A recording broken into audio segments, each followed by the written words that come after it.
So here's the pitch, okay? We've all seen Miss Swifts. It's that outtake show, and it was running it in. I saw chat spamming when I told Jordan to focus. So we're gonna run with that. Strike while the iron is hot. Jordan sitting at his desk at the video team section. I don't know what they do. I don't care what they do. But for the premise of this video, cannot be focused. Watching anime butts on one screen. I don't care what he's doing. Just can't be working. All right. And then he hears Miss Swifts. Big TV right behind him. Miss Swifts playing. Here's the line. Says Jordan, focus. Okay. And then his eyes go wide. He turns around. Turns off the TV. He's trying to get rid of me. He knows he's not focused, but he knows he needs to be. But goes back to his desk, goes back to doing whatever he's doing. But he has to focus. So I'm at his window. Boom, slam on the window. I'm like the Babadook, okay? He doesn't know where I'm coming from. I slam the window, piece of paper, says focus. He does a little bit. He focuses a little bit. He doesn't turn off the anime butts. No. He flips his hat around. Ash Ketchum style. I don't know. And then he goes back to doing anything he wants, but not focusing. That's not enough for me. That's not enough for hi-rez. It's not enough for what we stand for. So I appear behind the wall behind him, okay? Boom, Mifflin, up there. I tell him to tighten up. He needs to focus. He does a little bit more. He focuses a little bit, but not enough, okay? And then it's not enough for me. It's not enough for me, okay? We have to go even further beyond that, all right? He does eventually close the screen, but that's not enough. I'm still appearing. I'm appearing everywhere. I'm in the bathroom. I'm in his cereal. I'm in his snacks. I'm telling him to focus, and eventually he switches desks. I'm under his desk, okay? I'm telling him to focus there, and that's where it happens. He sits in a maxonomic chair, his eyes dilate, and he finally finds his focus. Okay. Approved. I sold it? I sold it! Yes! I'm gonna sell so many chairs. Jordan, what the was that? We just lived a fever dream. I have no idea what just happened, and we approved it. What kind of anime butts we talking? What kind of anime butts we talking? You broke me.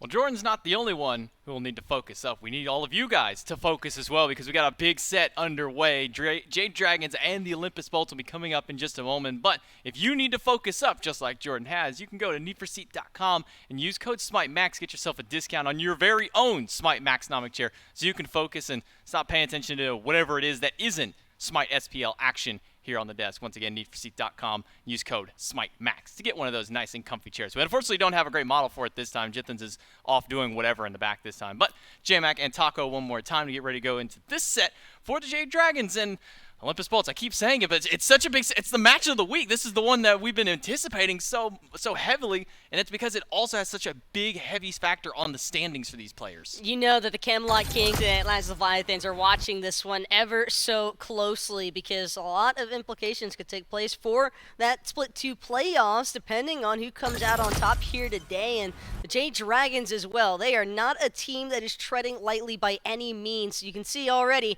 if they actually close this one out against the Olympus Bolts, then they are likely going to be able to overtake the... Oh, actually, no, I believe they do overtake the Camelot Kings because of the head-to-head records, if I'm not mistaken. But the Olympus Bolts obviously don't want to be jeopardized for heading into the playoffs in that first seed position, so they'll also be looking to extend their standing records as well. Yeah, the Bolts are looking for a big win here so they can keep themselves higher in the standings. They're also hoping for a Kings victory next week because the Dragons have to face the Kings next week. These are the two biggest matches for the Dragons. But speaking about the Dragons and talking a lot about them, there's one player in particular we got to talk about here. finalization, a big happy birthday to old finalization, hitting 25 years old, I believe is what it said for him. So, yeah, 25 years old for finalization. Congratulations, happy birthday to you. Now you got to play for your birthday, and hey, maybe the best birthday gift that you can get would be a W.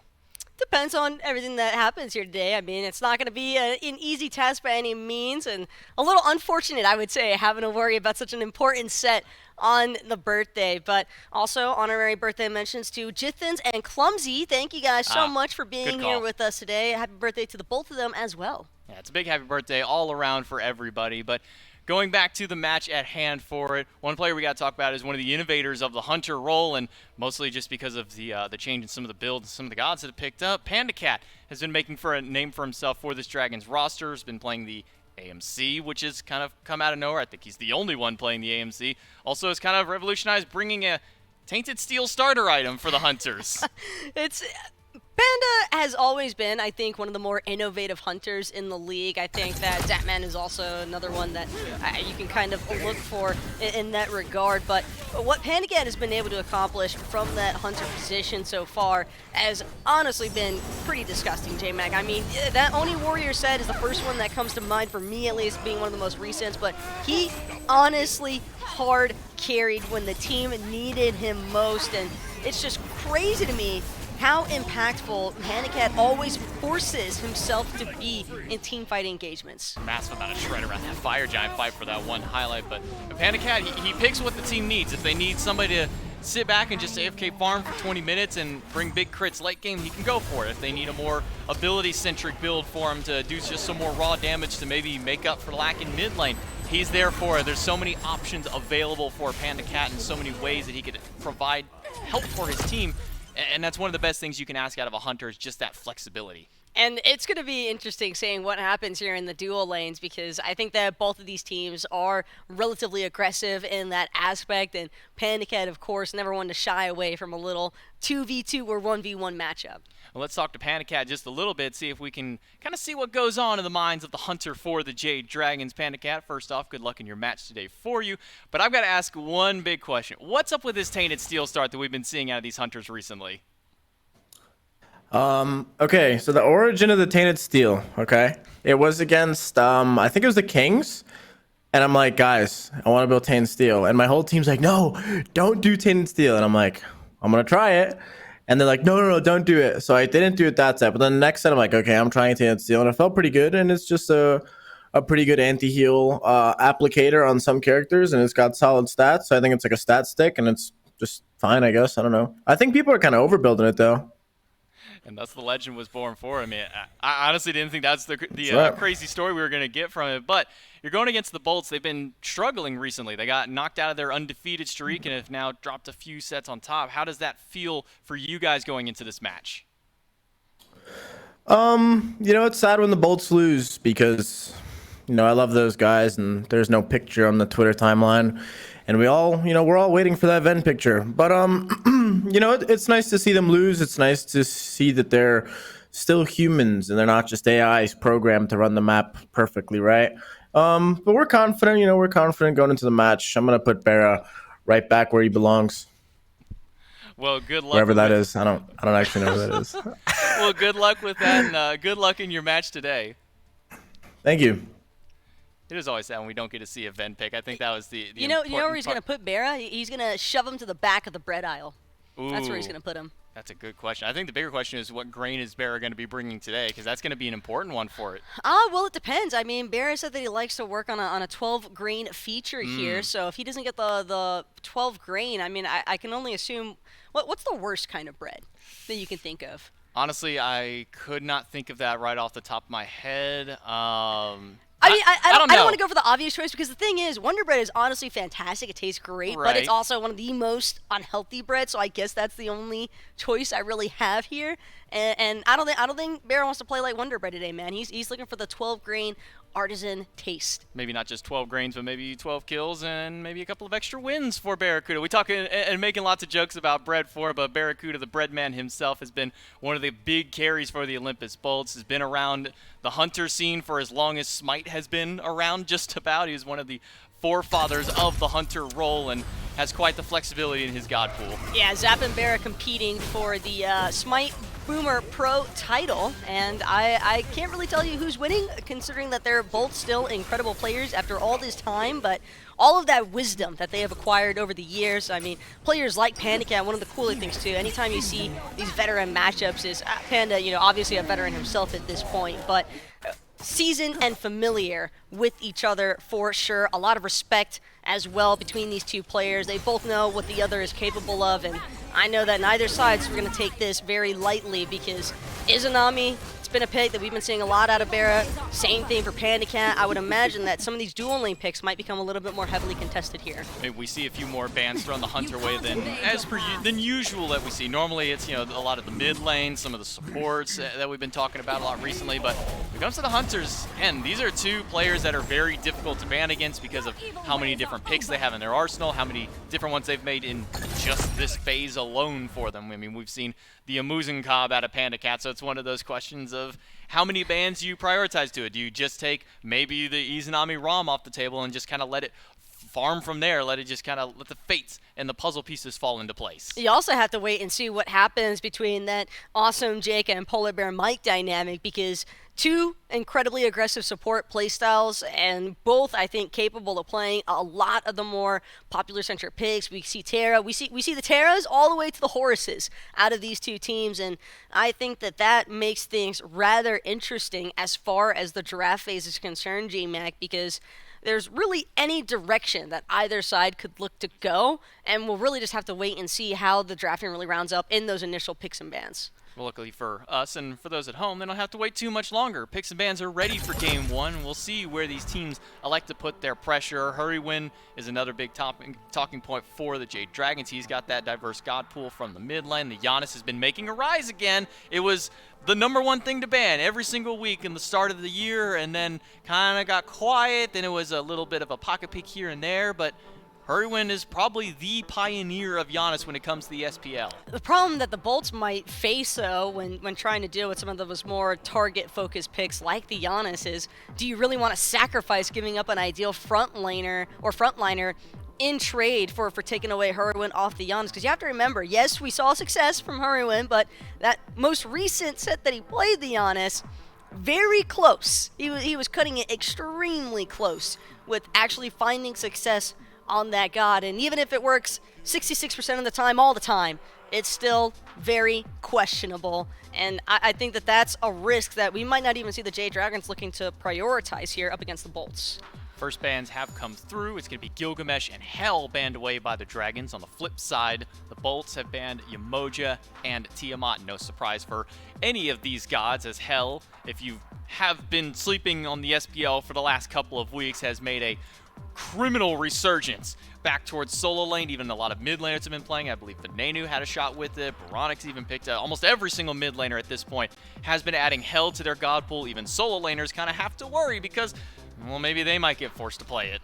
Can't tell if the Jade Dragons are trying to set themselves up here for an early Osiris pick, though, potentially. Could also be looking at the Odin. We've been seeing both of those warriors rather heavily contested in these first responsive picks as far as the drafting phase is concerned after those first 3 bans take place. But Fafnir as well, I think, another pick that is extremely contested between both of these teams, given both of the supports on these teams. Yeah, Ymir and Odin will be the final bans between the Dragons and the Bolts, making sure to take out frontline support and making sure to take Jake away from one of his comfort picks, and then just taking the Odin off the table for how obnoxious of a god he has become recently. That a lot of things helps into those solo laners for really bringing him back in the fray. But you were just talking about the Fafnir, and that seems to be one of the Dragons' priority picks here, making sure to get that one for Mike.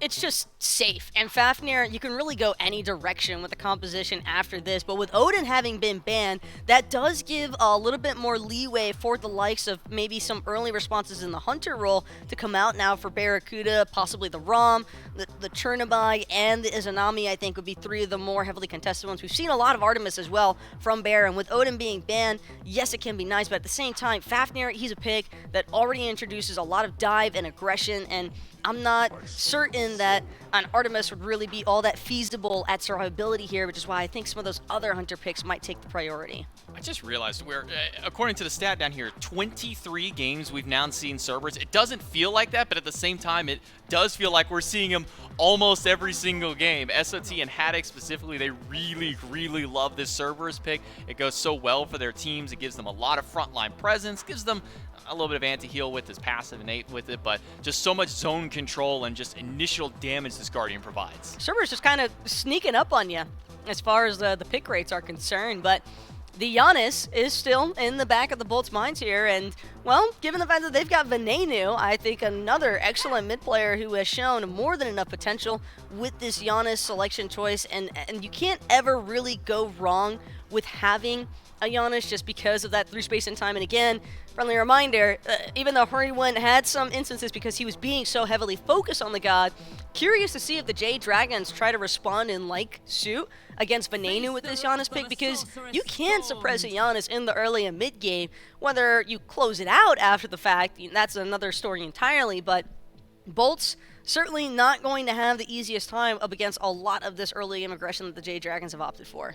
The Dragons answer in kind for their mid laners, and the Giannis goes the way as the Bolts, as we've been highlighting for, and Morgan Le Fay goes the way of the Jade Dragons, making sure they can get a mid laner picked up before the second round of bans come through. Artemis as well was locked in, going to have a lot of extra pressure in dual lane coupled with that Fafnir. But over for the Bolts, curious is the last couple of sets that we've been witnessing throughout, Osiris has been kind of one of the #1 picked or banned gods between teams. Either he gets banned in top 3 or he gets first or second picked when it comes to the second side. He makes it all the way to a 3rd pick for the Bolts. I think the problem for the Jade Dragons is they know they probably expected the Bolts to take this Osiris in the top 3, because you know that the Jade Dragons are going to look to ban it away in the 4th and 5th bans. But on the other hand, with Venenu having sealed the deal on that Giannis already, it also applies some pressure to Heroin, because I'm almost certain that the Bolts would have looked to just prioritize bans, or even more bans, up against the mid laner there for the Jade Dragons. And Morgan Le Fay definitely being one of the best mid laners that you could possibly hope for right now, especially given that she has as much utility as she does, which doesn't force everything onto the Fafnir and onto the Artemis to be the sole cases for beads burning. And in fact, I would even argue that Morgan Le Fay and Fafnir, they're primarily looking to just set up this Artemis. Well, going into the second round of bans, Erlong Shen and Kakullen are the first 2 gods taken away by the Bolts, making sure to strip one away from Sam, take one away from finalization, where the Jade Dragons, their focus, now that they have their hunter, they're going to start taking hunters away from Barra, namely the most important of them, I believe here, Izanami and the Ram, as well as we highlighted earlier on.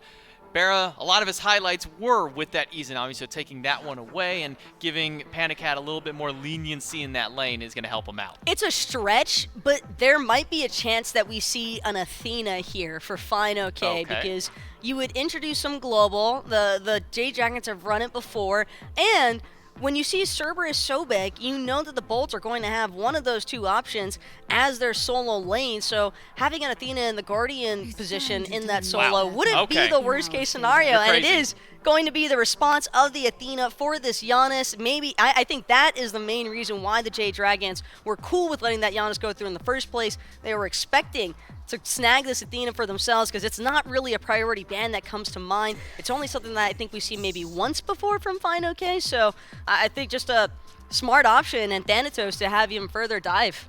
Yeah, that's a hard lock-in for Sam for Soccer from the Thanatos. That's one of his premier picks when he even joined up to the ranks of the SPL. This is one that he loved running in the jungle. It gives them a form of an execute as well. Yeah, you got these 3 really beefy frontliners. You may not have quite enough damage to get the killing blow, but hey, you got an execute. As long as you get them under X amount of HP percentage, boom, you hit that ultimate, get a nice little kill. And to round out the draft, it will be the Bolts taking Chernobog, giving that one over to Barra. Now, there is the argument. I don't remember which side are you, the Barrabog or the Chernakuda?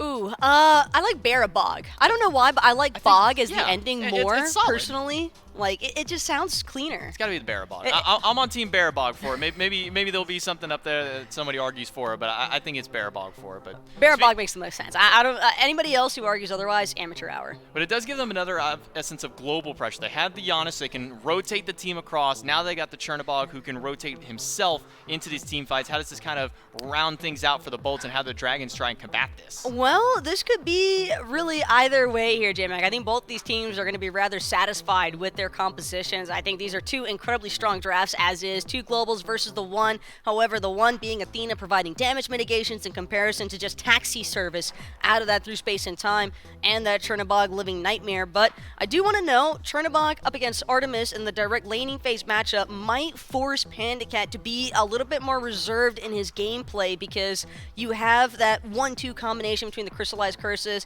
and that vicious barrage, and you can spam it again. Not only that, but Into Darkness for Chernobog, that's a free Aegis, which You don't necessarily need to have an Aegis against the likes of a Thanatos, so if he's in that execute range, could make the target focus a little bit more wonky here for the Jade Dragons. It is one of the more unique dashes in SMITE is Chernobog's ability to go through a wall. Probably one of the best abilities. It may just be the best non-ultimate ability in the game, I'd say, because I'd maybe favor some ultimates over it for sure, but yeah, I think of all of the dashes in SMITE, and maybe, as you said, just all of the abilities, it's probably one of the craziest. In fact, you get to sit inside of a wall for a few seconds. I think it's one of the only ways to get rid of a new wall ultimate as well, and other kinds of nonsense like that. But doesn't matter with the new wall. We're here right now with the Jade Dragons and the Olympus Bolts. We'll take it over to the casters to bring us the action. It's time for the match of the week, and it's the Jade Dragons and the Olympus Bolts going at it. My name is Dolson. Mifflin is with me. Doug, of course, will be bringing us the views. This one should be exciting here, Miff, because as we approach the Phase 2 playoffs, standings are close-knit. Everything's so important as far as seeding goes. And where do you start off in this one? Well, Doug's given us a pretty good key in here, Miff. Bracer picked up for PBM, something we saw in the 1v1s, I think, on Media Day, and maybe a couple of times in the SPL. Starting to see a little bit more play. It's just so versatile, Dave. I mean, not only is it essentially like budget frenzy, but it's also budget heavenly sprint. It's also like a really good Sentry Ward in the late game, especially considering how some of these sets have been leaning recently. I mean, Jade Dragons versus the Tartarus Titans, what was that, like 40-minute ward battles in the late game? Having an additional Sentry in your pocket can really sway some of these neutral objectives in the mid game. We'll keep our eyes on PBM and the Bracer and see how he uses it throughout this game. All right, awesome, Jake. We want to fight early. He blinks forward, forces the beads off of Panda Cat. That's a somewhat immobile Artemis now. Miff, I'm laning against a Sobek. The last thing I want is, what, the end of wave 1 having to burn my beats. What if like you get pulled in and like actually die? Is that better in your minds? Okay. The second to last thing I want at the end of wave 1 is to burn my beats. Okay. And the first thing is you dying though, right? Hey Miff, how much does this lane suck now that Panda Cat has no beads up against Awesome Jake? You know, it's not awful, right? You still have a trap to intercept the pluck. No, it's pretty rough. He's gonna have to play very passively until he ticks over to level 5. I mean, you can see it now. Panda Cat, he's playing pretty far back. I mean, he's sitting inside of the Bracer, getting a little bit additional power, so his poke is looking good, but his ability to survive subsequent plucks, not so good. And here's an increased trend that we've also seen, aside from the Bracer, is Guardians in the solo lane. I don't even know if it's a trend at this point, Miff, as much as it is just part of the meta. We've got a couple of them here this game. Haddox on the Cerberus, which is seen a little bit more frequently, but then finalization on the Athena. And so that global pressure is there for both teams. Barracuda's got it on one side. finalization is then got it on the other side. Lasbro feeling a bit confident here. See if you can strip away some farm from Stanford Soccer on this Thanatos. Unable to really get much done there. As finalization gets collapsed on here. Haddox will send some damage his way. finalization drops the 2, and it's a double taunt on in. And Haddox as well. finalization trading effectively, forces Haddox to leap away. And now maybe some pressure on this blue buff from Stanford Soccer. finalization fighting it all on his own now. Stanford Soccer can do just about anything he wants. Haddox can't really rotate in. A Death Sight is just that. It's death ensuing. So blue buff is being looked at by the Jade Dragons, and it's all up to Lasbra to steal it. Gets dropped on down this time, and unfortunately Haddox won't be able to take it away. So it is a slight steal on the back of some pressure there from the Jade Dragons. So an early lead over on the right side of the map. Purple buff dropped and secured by Awesome Jake. So bit of buff pressure on either side here. Maybe no surprise given that Panda Cat's beads are still down for 25 seconds. Don't want to be going up against Awesome Jake and a lot of the pressure that he's been able to build up here in this lane. I think worth talking about Stanford Soccer on this Thanatos though, Mifflin, because Lasbra and Osiris, not even so much just Lasbra and Osiris in general out of the jungles become, I think, just entrenched in the meta. It is the meta effectively at this point, but Stanford Soccer, always spicy when it comes to his jungle picks, and Thanatos is definitely one that'll sprinkle some intrigue here into game 1.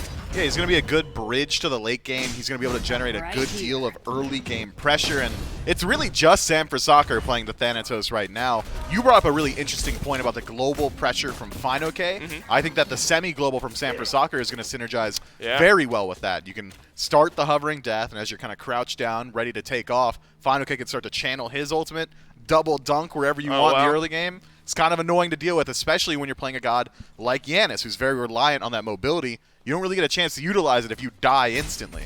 I'd argue that's the type of thing that happens 0% of the time in like a casual or ranked game where communication is not as If you don't fluid. know your guys, Right. no way. Right, that's something we could potentially see at this level of play between the Jade Dragons and the Olympus Bolts, though. I can't remember exactly who voted for who here in this matchup, but there were notably some holdouts, and I actually think I was one of them, against the Olympus Bolts, meaning we picked the Jade Dragons here in this matchup because after some early stumbles in this phase, it really feels like the Dragons have got their feet back underneath themselves. We have seen some woes from this team, of course.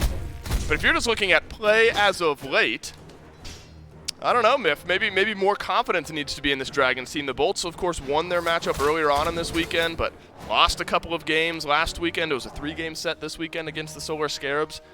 It's all about momentum, especially as we approach the Phase 2 playoffs, and it feels like the Dragons got more of it right now. They just play with so much confidence on the map. I mean, in the last set we saw from them, it was Dragons behind entire games and just playing however they want. Asbra blinks forward, got San for Soccer in the tether through space and time from Venenu. No good this time. Where does the hovering death drop on down? Well, that might not matter as Final K has to use all of his rotations to get on out of this fight. He's down to half HP. San for Soccer survives as well, but the action is swift and it is quick here from the Olympus Bolts, trying to out-pressure the Jade Dragons on the right side of the map after Final K found that pressure. Remember, previous blue buff invade was for the Jade Dragons. Now it's a taunt in from Final K, a transformation from PBM as well. And Awesome Jake has to blink away to avoid the jump. Instant D-transform from Mike, who realizes that fight is as good as over. Once Shield Wall is dropped from Athena, that's your fight potential. I mean, confound good CC for sure, but that's down as well. There's not much she's able to do with just the auto attacks, and that's one of the downsides of Athena in the early game, especially out of a pseudo carry role. Still a frontliner out of solo, not necessarily exactly like that support, but she's not very consistent insofar as damage. If she does decide to use that ultimate to rotate out a lane, that's a lot of time you're spending not farming. You have to get value from your rotations. You have to get the kills, and even if you do get kills as a team, if the Jade Dragons pick up a kill thanks to Final K's ultimate, if he's not getting it, he's still falling behind Haddix, who is generally just going to sit in lane and farm this entire match. Worth noting, Final K is forced to use the beads there against the Stygian Torment, so very susceptible to ganks in the near future. Yeah, it could be a return opportunity for the Olympus Bolts. It is Scorpion secured by the Bolts. PBM tossed a hammer in just to see if he could get anything done. Unable to connect, though. We have seen a hammer steal every once in a while, but with how linear it is, right, that shouldn't be the case. We saw the first bit of a glimpse from Venenu just a moment ago out of the mid lane as well. Through space and time, had that connected. I think you're looking at first blood there for the Olympus Bolts, but it doesn't. And I don't think this plays into it at all. Whoa! As Final K gets stunned underneath tier 1 tower. He doesn't have beads. Is it the solo kill in game 1? The last tower shot's not there. Where does Final K drop down? No, Haddix doesn't have the damage. And Final K makes it out alive. That sucks, though. Now Final K's got to go back to base. Had to use the ultimate. Through space and time, nearly there as well.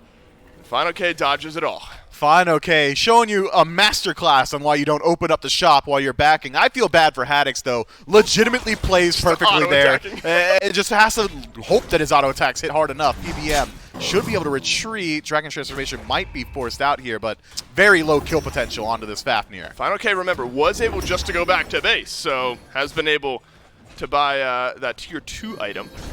So maybe fight potential for the Jade Dragons here in this one. Awesome Jake stunned on through. There's fighting on the left side of this one as well. We are split here. Heroin all alone. He's going to go down as Venenu finds first blood in this game. Awesome Jake stunned by PBM over the wall, who will leap away. Final K has to back off as well. And all of this overwhelming pressure on the right side of the map. Another blue buff invade and a kill for the Bolts.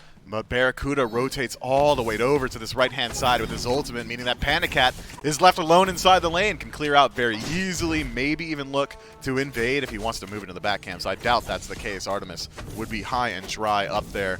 I think that the Olympus Bolts are doing a great job of not allowing the Jade Dragons to establish their pace. The Dragons love being the aggressors. They want to be the ones trying to get proactive on the map, and the Bolts, they're just bringing the fight to them. Final K has just had to use these beads off of cooldown, it feels like. Another set of beads burned away by Haddix. And all Haddix had to do was walk forward and press Alt, whatever that's bound to on his keyboard. Yeah, they're weirdos, like 4 on the side of his mouse. You know what I couldn't believe? And you know, eventually you figure it out and the muscle memory breaks. One of the guys who came in for the support day has Alt on spacebar. What? And I couldn't believe it. It might be wrong you, but I don't want to say that with confidence because it might not be. I couldn't believe it. I feel like jump in every game is space, and so I'd just be spamming it constantly, and I'd accidentally use ult all the time. Somebody who came in for support day had their ult. And you on said spacebar. Rongu. I think, but this is how misinformation travels, Myth. Things like Rongu's this. so weird for that, Dave. I know, my goodness, right? How could the guy do it? But whatever it's bound to on Haddix's keybar, it's been pressed a couple of times here. Keyboard. In final case, had to use the beads in reply.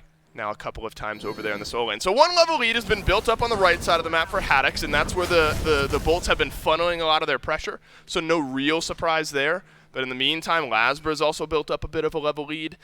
And so has Barracuda, thanks to a little bit of the rotation that we saw from him a minute ago. So it's definitely nothing back-breaking the XP department. But that gold has quickly started to build up here for the Bolts, who are 2,000 ahead. PBM has to leap away here. Axe no good. Oof. Through space and time, no good. Barracuda wants to continue fighting. The damage is there. And the transformation will buy PBM a little bit of time, but the portal from Veneno on the other side seals his fate. And the Bolts find their second kill. That's so tough for Mike, man. Van Enu with that rotation so clean is able to close the gap. And once you go to that Dragon transformation, you're just stuck there. You're standing still. You were set up for CC, and he finds himself inside of the portal and forfeit his life immediately afterward. PBM's going to have to play very safe on the map. I mean, the rotation power of this Olympus Bolts draft cannot be slept on. Chernobog and Yanis able to reposition to wherever they want on the map. You better be coming correct, or you're going to have just too many numbers on you. Yeah, it's a great point. You know, we talked about the global pressure, and we will talk about it more in just a moment as Sanford Soccer finds a double silence. Can Heroin heal out for his jungler? At the time, the answer is yes. Now Awesome Jake alone in the back line with the Jade Dragons lurking in the waters. We'll time out here in just a moment. And so some damage from the Dragons on the other side. He weaves his way around Final K and then through the portal.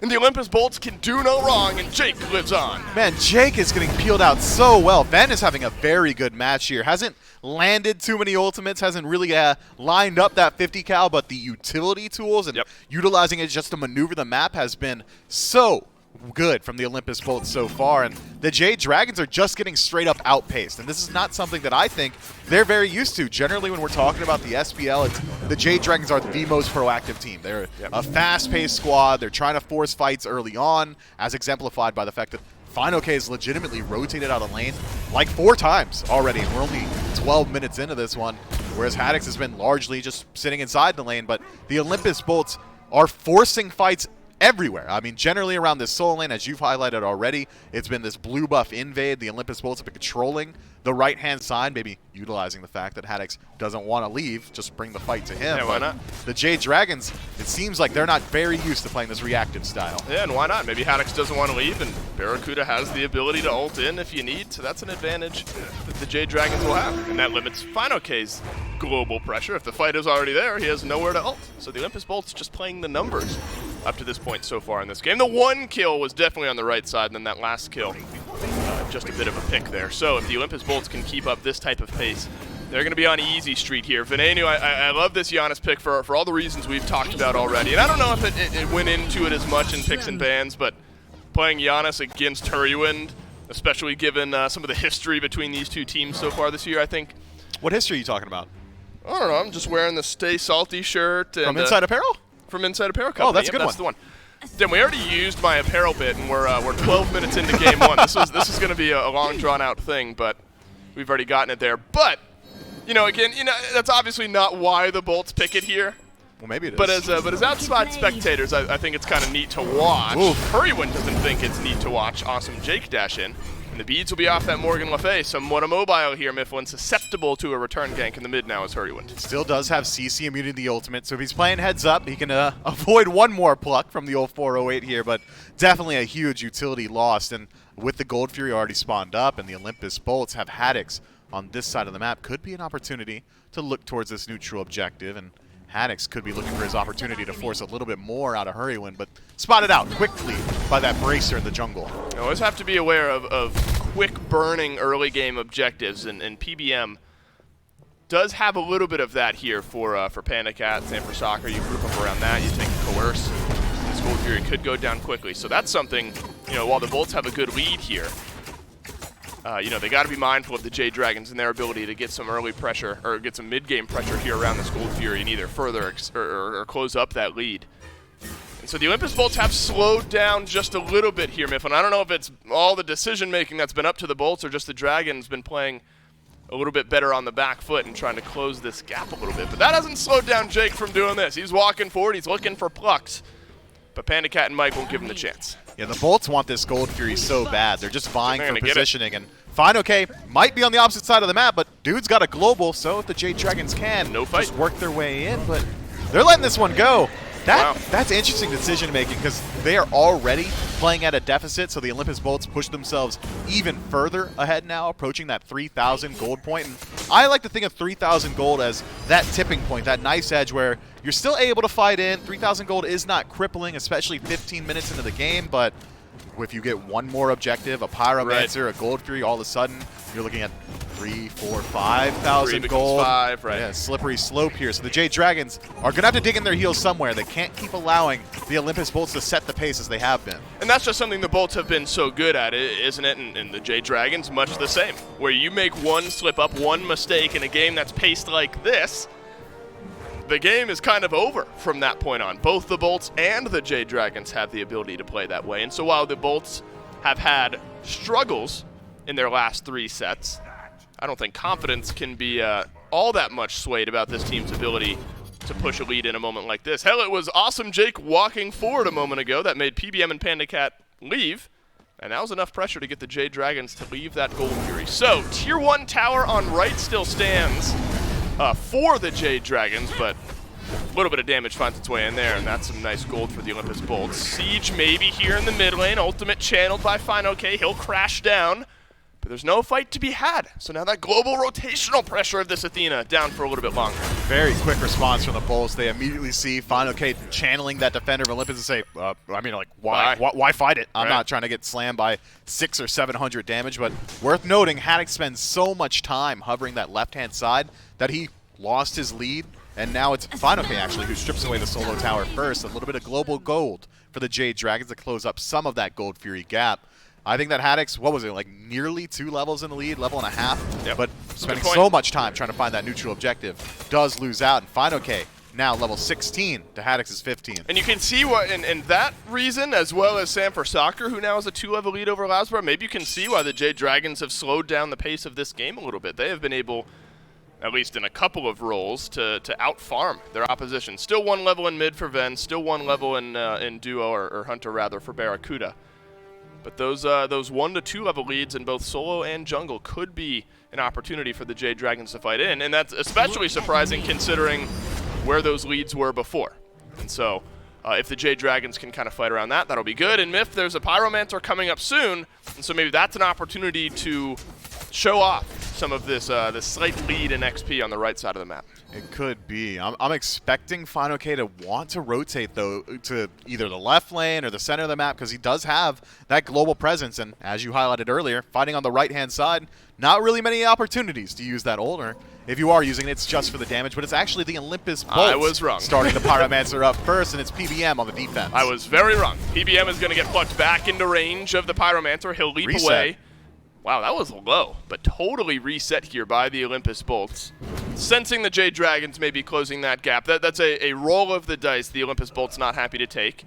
And in moments like that, maybe it makes some sense, Myth, because we've mentioned that in a moment like this, 3K becomes 5K in fights and opportunities like this. But on the flip side, if the Jade Dragons just find a good fight, 3K can become no K in the lead if the Jade Dragons are able to find a fight. So the Olympus Bolts have the ability, I think, to pick and choose where they engage here. But you have to be careful on not letting this game drag out too long, because as we've talked about, the Jade Dragons have closed up some of that XP gap.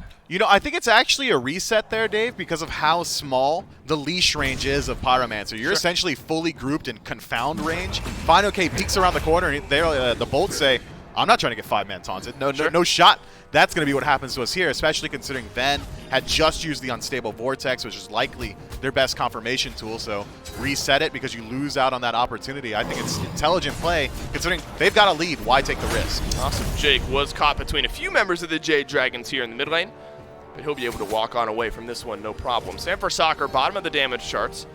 Hasn't seen much action so far, so that's not necessarily an indictment against Sam, just kind of the way that this game has gone.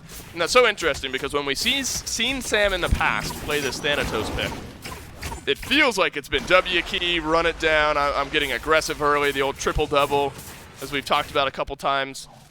And so now you got to worry about scale potential of this type of pick, right? Because the early game is gone by the wayside. We're 4 levels to level 20 here for Sanford Soccer. We're halfway through the build with 1,000 damage on the board. And if we're going to give one guy a bit of a knock for low damage, you got to talk about Barracuda's low damage as well. There hasn't been much fighting to build up those damage numbers. But Sanford Soccer getting to that late game Thanatos point should be interesting. Yeah, Thanatos does fall off, air quotes, Right. in the late game because he doesn't have that exact one-shot potential that he does in the early, but no matter what, it's still an execute. It's going to do 40% of someone's HP bar if they are in threshold range. Well, it looks like a neutral objective switch here. If Haddix can steal this, could get interesting. Oni Fury taken down by the bolts, and Haddix doesn't steal it, but he effectively does the same thing. Oh, it's a massive through space and time in the mid lane. Goodbye, Heroin. And suddenly this game has caught a little bit of fire as the Oni Fury goes down. And Venenu hits the big, chunky damage there on the Jade Dragon's mid laner, and the Pyromancer gets pulled. Nope, Fire Giant gets pulled. The biggest neutral objective. How's that feel, Heroin? Yeah, it's not so fun when you're on the receiving end of it. Now Olympus bolts with 35 seconds making a power play. Fine, okay, around the corner, gets plucked off to the side. Hovering death from Sanford Soccer. They got Won't it. be in time for a steal. Does he crash down on the back line? No, he crashes down onto Haddix, but Panda Cat locked in place, and awesome Jake gets the kill, and now Sanford Soccer run into the hills, but Lasbro wags his finger and says no way. Fine, okay, the healthiest member on the Dragons is losing it quickly here. PBM will head back to base, but the Olympus bolts have broken this game wide open. FG +3. And with the slow pace of this one, look how many gold. Oh, I call them gold now. Look how many towers are still left on the map. It is effectively gold for the Olympus bolts. They have so much time to work with. Panda Cat dead for 30 seconds. Sanford Soccer dead for 30 as well. I think this is a Phoenix Siege attempt here. And with Final K, no ultimate available, hasn't gone back to base. Could have made it a little bit easier, but intercepts the wave. Does Final K, just removing some of that potential. Lasbro on the other side, able to strip away a tier 2, and the Olympus bolts made faster work of these towers than I thought they would. Yep. Isn't quite able to finish it up is Lasbra, as we have Heroin rotating through, but left side tower not nearly as lucky. Yep. And this probably makes some sense here for the bolts. You know, your wave gets delayed in the mid lane by Fine OK. It's 9,000. That is a lot of thousands, Myth. That is a lot of thousands of Like gold. 9 of them. That's 9 whole thousands of gold for the Olympus bolts here. And there's a couple more thousand waiting in the tier 2 on left and right. I mean, the Jade Dragons have just not had the opportunity to play their game in game 1, have they? You know, from minute 1, the Olympus bolts have just felt in control of this match. The resetting of the objectives, the restarting of the objectives, the ebbs and flows, literally every facet of this game. Feels like it's been the bolts pulling those levers and the Jade Dragons trying to reply. Yeah, and the Dragons, it wasn't for lack of trying, right? They were still trying to get proactive on the map. It just felt like the bolts were ready for it. Yep. Not only are the bolts playing proactively, but they're also reacting properly to what the Dragons are looking to do. And the Dragons went for a highly specialized composition that I think was never really given the chance to succeed inside of this match. You've got double global presence from Sanford Soccer and Fine OK that should be able to control at least the center of the map and likely surrounding lanes, but instead it's Ven and Barracuda utilizing their global pressure just better. They were controlling the entirety of this early game. Only 5 kills 22 minutes in, and only kills for the Bolts so far. Jade Dragons might be looking at a goose egg here. Yeah, Fine OK has been able to use the global rotation 0 times, I think. I haven't seen it. It's been mitigated from the match. And of course, Athena is good at a lot of other things just outside of just the ultimate. But the ultimate's a pretty big piece of utility that the Jade Dragons have not been able to take advantage of just yet. And we've talked about the right side pressure, things like that. Preventing Fine OK from finding big value at that. Bracer is dropped down here for the Jade Dragons to walk through, but seems like one final fight could be brewing here if the Olympus Bolts are able to find it. Sanford Soccer, 2 levels down from Lasbra, is going to mirror the jungler in the mid lane as a wave pushes in. Venenu's going to rotate over there, make it a 2v1. Good damage. Now the Bolts in a 3v4 on the left side take the majority of the damage so far. Mid Phoenix burning down pretty quickly. Lasbra and Van able to drop that down to 50% HP. Fine OK forced to make the rotation over, but awesome Jake dropped to just below 50% HP himself. Could spell the end of this push. There's only 35 seconds left on this Fire Giant power play, so strip away a tier 2 tower, push your gold lead to the 10, now 11,000 point. reset, and the Olympus Bolts are going to have an opportunity to force the Jade Dragons to take a fight in neutral territory. Dragons are either going to allow the Bolts to take Fire Giant again and try and really utilize that siege defense, which looks legitimately good there from the Dragons. There was enough threat that the Bolts were not able to walk in, so there is the potential that we do see the Dragons actually allow the Bolts to take it, but if I'm the Dragons in this situation, I think there's no way. There's no way we can let them have Fire Giant again with all of our Phoenixes exposed and the mid-Phoenix injured and healing. I think it's going to really come down to this skirmish, and as of right now, no wards around the Fire Giant, or maybe paltry wards, 1 sentry, and that's in favor of the Olympus Bolts. Where is it? Oh, it's under the Harpy. Oh, the Harpy icon. Where is it? Yeah, but look, over the last few minutes, that's where the Olympus Bolts have been able to build up this big gold lead. How do they go back and spend it? Look at Barracuda's build here. He's gone bow for the first 3, and then a little bit of crit down the stretch. Maybe not even a little bit. He's got rage, and then wind demon at the end of the build. This build has started to become a little bit more popular, but how have the Jade Dragons replied with their own builds? Fine, okay. Of course, you want to be on the front. He's got a Spectral Armor, PBM. He's also got a Spectral Armor, and I think back to the Leviathan set yesterday when Zapman was able to build crit, and there was no Spectral Armor built on the Kings. Zapman felt like he was able to just do infinite damage. So, if there is an avenue back into this game, maybe some counter itemization feels good here for the Dragons, and so the Spectral Armor could do some work, could help out, but then you got to worry about Venenu. He's got Charon's Coin and Soul Reaver and Soul Gem, and whatever he wants to build there towards the end could be Rada Tahuti to finalize that build. So there's still plenty of damage on the Bolts, but could be mitigated. Speaking of counter itemization, it's struggle bus for the Dragons here because they just have less items. I mean, we're talking 6 items starting to be completed on the side of the Bolts for the majority of the members. Support already starting to move in that 6 items here, has an entire item over PBM. Wow, they're not gonna fight? It's tough. I don't think they could fight legitimately. Instead, stripping away a couple of towers in a Hail Mary attempt to get a little bit more gold on this back could have been one answer that the Jade Dragons have come up with, but instead, that timer was too quick. The Olympus Bolts clear out that Fire Giant way too fast. The Bolts don't even get a tier 1 tower. They don't get any global gold. They just have to take the defense with what they had. Can the minions even get the tower on left? Doesn't look like it. It's going to be very close, so maybe it will. 500 gold. 500 whole gold. That's 100 per person, 2 wards. Come on, minions, you can do it. There you go. Tier 1 tower dropped in left, so a small bit of gold back to the Jade Dragons. Nobody's back in Fountain to spend up that little bit of gold, though. So, right side Phoenix being sieged. Haddix knocked up, burning, but receives basically no damage. Heroin has to use both actives as the Stygian Torment from Haddix forces the actives out of the mid laner. And so Heroin will have to go back, and he'll have to fight Myth for the rest of this game, maybe, without beads, without eggs. And the right side, Phoenix is burning quickly. Frenzy pop, Mike's in. Mike leaps on in, and a Bolt immediately back up. It's a taunt in onto Haddix from Final K. Sanford Soccer's taking a whole lot of damage here. Hovering Depth might be his only ticket in. Just a transformation from PBM. The Coerce goes down onto Panda Cat. Awesome Jake has been stunned by the board, but he'll dash away. The right side Phoenix is now missing from this game. A leap back through from PBM trying to lock down a target. Final K doing the same, but lurking in the waters keeps Jake at bay. Then with the ultimate for the escape as well, the Olympus Bolts get what they've come for and immediately disengage. And I actually very much like the decision to go for this right side Phoenix. A large part of the defense from the Dragons that made it so hard for the Bolts to engage on the left side were 3 traps set up on the edge of the Phoenix line from Panda Cat.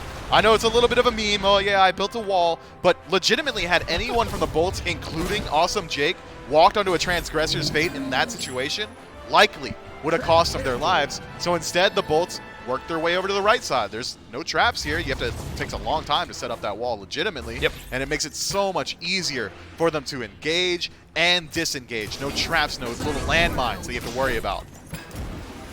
So the Olympus Bolts now operating with an extra Phoenix in hand.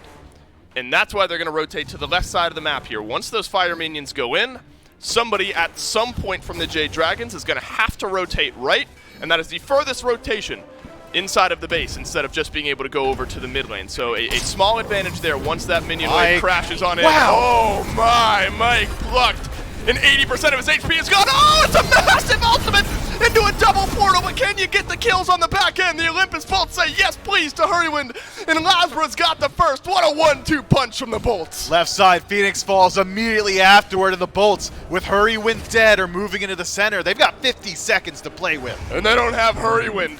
The Jade Dragons don't for those 50 seconds, so the Olympus Bolts got that numbers advantage, and they've got the Phoenix advantage as well. All 5 ultimates down, though, for the Olympus Bolts. The Jade Dragons have got all ultimates for all players that are still on the map. Fire minions pouring down right, regular minions working in left. Can the Jade Dragons be blanked in game number 1? Mike's got something to say about it. It's a hovering death from Sam for Soccer as well.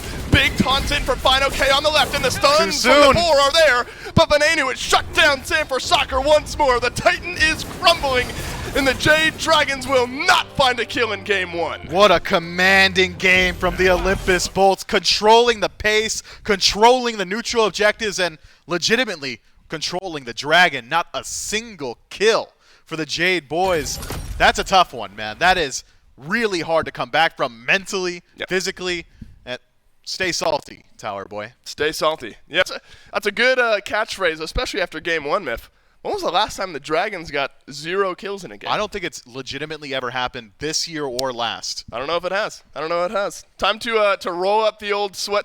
What is it? An arm sleeve? Not a sweat sleeve. My sweatband here. This big old sweatband. Roll them up, Jade Dragons. You got some work to do. Olympus Bolts blank the Dragons in game 1. Can they take this set 2-0? Stick around and find out. What's up, Smite fans? Dolson here, and if you haven't already, you want to make sure you're checking out twitch.tv/SmiteGame on Mondays from 1 p.m. to 4 p.m. Eastern Time, because we are doing the team content days where we bring in one of your favorite SPL teams, we sit down and do all sorts of crazy content with them. We've got Emotion. Let's go! We've got Mifflin throwing himself at the green screen.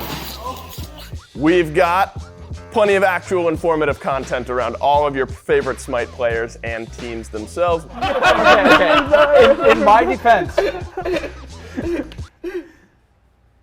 Hold on, let me think of a defense first. So make sure you tune in on Mondays from 1 to 4 p.m. Eastern Time to twitch.tv/SmiteGame.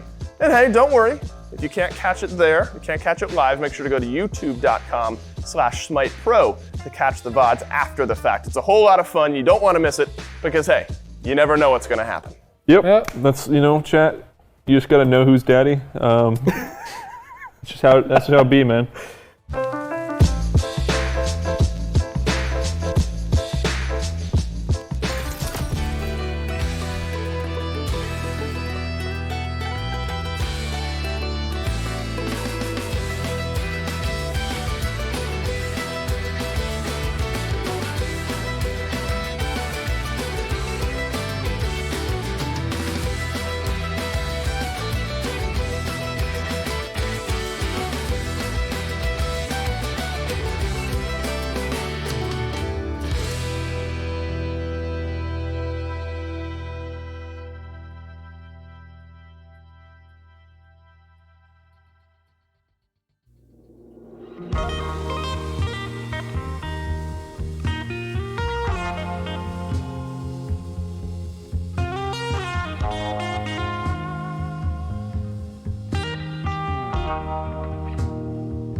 Meet the cereal kids are crazy for, Cthulhu. Start your morning madness with a bowl of morning happiness. Cthulhu sale is ongoing now. You will take part. Save up to 33% off gym bundles. You will take part. Crazy crispity, crazy crunchity, crazy Select chests up to 50% off. You will take part. Boosters, avatars, wards, and more up to 50% off. You will take part. Party up with up to 3 times favor. Worshippers and XP. You will take part. This is your duty.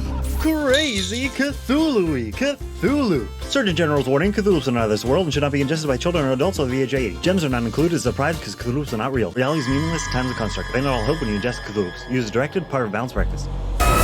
For the crispity, crunchity, crazy crunch, get cuckoo with Cthulhu. You will take part. Of a balanced breakfast.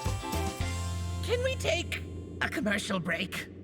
Welcome back to the desk after game number 1 of the Dragons and the Bolts. The Bolts managed to find a big victory for themselves, but you can find a nice win for yourself if you go through with our gem sale that we've got running through here. You can pick up yourself some hefty gems for on a sale as well, up to 33% off for the top end of the bundle. So if you've been waiting for an opportunity to buy some gems so you can get some new skins, waiting for an opportunity for that moment, wait no further. It's now all the way until September 6th in order to pick those up. Tier 5 Cthulhu as the kind of primary thing. I keep talking about it, but it probably is one of the coolest Tier 5 skins that we have. It might be the coolest Tier 5 skin that's going to be coming to SMITE, so be on the lookout for it, and be on the lookout for some gems. The Dragons, they're going to need to be on the lookout for the Bolts. Now, the Bolts came out to play, but I didn't think they were going to goose egg the Dragons. Well, I mean, goose egg not as severe, though, given the scoreboard in general. Only 7 kills in favor of the Olympus Bolts there. So the team fights, few and in between, but that's largely just the nature of competitive, especially at this top end. I mean, you have to remember these are both top 3 teams currently, and with that in mind, I think that the ultimate detrimental factor here for the Jade Dragons is, yes, they had the Athena, yes, they had that global component, but Venenu on this Giannis was an absolute nuisance. Just did not let this Fafnir or even the Athena really have that much opportunity to try and look for an advantage. And again, when you're dealing with double the globals in comparison to just your 1, it is so hard for individuals like Heroin to stay alive. The backline just truly had no hopes here for the Jade Dragons. Okay, going at a character, that may have been one of the coolest shots I've ever seen in SMITE is the ultimate from Venenu going through, and then Barracuda follows it through the sky and lands as it smacks Heroin. That might have been one of the coolest shots you can see, but that's just the level of synergy that the Bolts brought in game number 1. As you mentioned, it was only 7 kills that happened throughout the entire game. 3 of those were Venenu, part of 100% of the kills with this Giannis, and it's a problem. It's a huge problem. It was a menace to the Dragons in game 1. Would not be surprised to see if we see some priority to either take that away from Venenu in game number 2, whether it be just a direct ban or maybe even an early pick of it. Crazy to think that Panda Cat threw up 17,000 damage, That's 7,000 insane. above everybody Wow. else on the Bolts even, and it still wasn't enough. And I think that is just a further testament to the precision that the Bolts executed with their double global compositions in this draft. And I think also definitely given the Dragons a lot to think about in this next drafting phase, J-Man, because this could potentially be a 2-0 in the Olympus Bolts' favor, but I would be very surprised to not see some bite back from the Dragons. This is not a team that is going to sit there and take a beating like that and be like, all right, we're done. There's a lot more mental fortitude, I think, here, and if anything, that might have just provoked the Dragons into thinking, all right, we've clearly got to establish some better side lane pressure. Maybe they can establish a little bit better for themselves with the next round of picks and bans, see if they can get a little bit of extra global presence on their side, or maybe at least deny some of the global presence that the Bolts had. The 2 globals were better than 1. The Athena's great for getting herself across the map. Same thing can be said about about Barracuda with the Chernobog, but that one at least applies a global slow to everybody. You reveal everyone on the map, so you have a little bit more insight and detail for it. We'll see what adjustments are made for picks and bans of game number 2. And the Dragons, like you said, they are not a team to just go down without fighting. Yes, they came up with no kills in that one, but that wasn't to say they didn't try for it. Even in that base defense at the throne room, you saw Panda Cat trying to pump out as much damage as possible with the Artemis, but by that point, the bolts were too tanky. They were so far ahead, and the itemization just kept them alive. And I don't want my giggles to seem a little BM, but man, I just feel so bad for Heroin because he has been so heavily focused by every single team that the Jade Dragons have been playing against lately, and so many people mess with him about the fact like, oh, this guy's just hiding underneath this tower now, but that's not really the case. He's just got like a million different people trying to target him out at once, and that's difficult for any player to play, much less a carry, and much less one like Morgan Le Fay, who her best form appeal is really just going to be dependent upon how well her team can run you down in the process. It's more, I'll kill you before you get a chance to do it to me sort of ordeal. But either way, the Jade Dragons, I don't think they feel too bad about taking that Fafnir first. I actually think that was still a great look for the team overall because, again, if they don't, whatever they don't take, I would definitely expect the Bolts to go for because these teams have a lot of similarities between their drafts. I mean, it's seasoned players all across the board for it, some younger, some older amongst for how long their time in the pro career has gone through, but a lot of them have been playing this game for such a long time, so you will see a lot of the similarities with those drafts. Speaking of the drafts, with the first 4 bans on the table, we do have Gilgamesh and Hell from the Dragons, and Ymir as well. I think those might be the same 3 that we saw last time around. Yamoja, Tiamat, and this time a Giannis ban. They were worried that the Dragons might take it away from them, so instead the Bolts are going to be the ones to ban it. It is just not exciting having to constantly worry about where that through space and time is going to come from, but with that having been taken out of the mix entirely, Fafnir still going to remain as the first pick option here for the Jade Dragons, tried and true. And again, while Mike didn't have the most exciting time ever on Fafnir in game number 1, definitely think that it's still worth prioritizing, especially since the Bolts, they love aggressive front lines, and Osiris certainly going to fit the bill on that one. Do you think this draft, the Dragons maybe try and prioritize something earlier for Sam? He did kind of have to dig back a little bit with the Thanatos, though it is still within his realm of the wheelhouse for his picks, but do you think they prioritize something a little bit earlier for him this time, maybe like that Erlong Shen that got banned? If Venenu opts for his mid lane pick here again, then I think we might see an earlier response out of Sam because the Jade Dragons, I mean, you saw the player damage out of the Thanatos, so sitting right around the 3K mark, and I think that that's more so an issue with just the God pick in general. Whenever you fall behind and whenever your team, I shouldn't say fall behind, but whenever you lose lane pressure, Thanatos is meant to establish early map pressure, and so if you're not getting it done early on, chances are that there are some other issues kind of stemming over, and I think that was definitely the case just from all that mobility that the Bolts had opted for. It's just really tough for a Thanatos to keep track of. Maybe now with the Bolts, though, they might put some consideration into taking that Chernobog for Barracuda. I have a feeling it might end up getting banned away here otherwise. We do see 2 of the frontliners first and foremost for the Bolts. They grab the Osiris once again to throw most likely into Lasber's hand because the Cerberus has been locked and will go back towards the way of the solo lane. And while we did already mention the Fafnir, that was a first pick by Mike. It was first pick to game number 1. Once again, it will be second verse, same as the first, but now comes to the question of where the Jade Dragons focus their priority shift for these next 2 picks. Last time around, it was a Morgan Le Fay for their first option, and I believe they rounded out with a Hunter as well. They had the Artemis Morgan Le Fay, and now they're going to have Rom in place of that Artemis. And it's a little crazy, but I do think a consideration might be placed towards that Baron Samedi just because the Bolts, they've been loving this Osiris pick over and over again. Then again, because of that Cerberus right next to it, could maybe be some hesitations there from the Jade Dragons. Either way, we'll have to wait and see what FinOK has in store for us because it's going to be the Jade Dragons looking to get some early lockdown on objective shred, especially Rom, Sol, and a Fafnir. Bolts have got to be careful. Yeah, towers won't exist.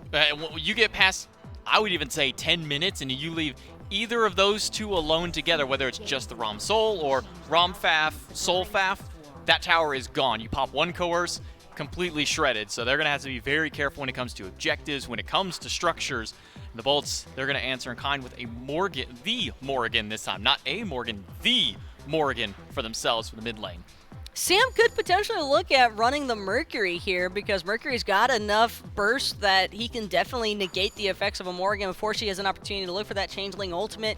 Plus the auto attacks only going to be further enhanced by this Fafnir that's been picked up now for the Jade Dragons, and Jade Dragons, this was the concern that I have for the Bolts, J-Mac, is they didn't want to take that Chernobog for Barracuda, so Barra might be losing or he might have to be resorting to the Izanami as a result of both Artemis and Chernobog being taken away.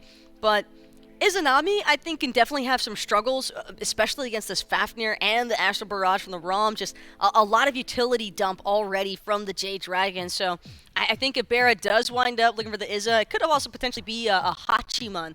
I think Hachi might have some great survivability here for him. One of those, oh no, I have to play Izanami today. What a shame it must be for me. Oh, woe is me, Barracuda. Maybe with the Izanami, we'll have to hold off on which hunter he gets because they're not going to prioritize that first. Instead, it'll be the Xing Chen locked in, which means that it will be the Osiris going the way of the jungle. Meanwhile, the Jade Dragons, they still need their front line. They still need their jungle as well. So Soul Lane or jungle are going to be the picks for it.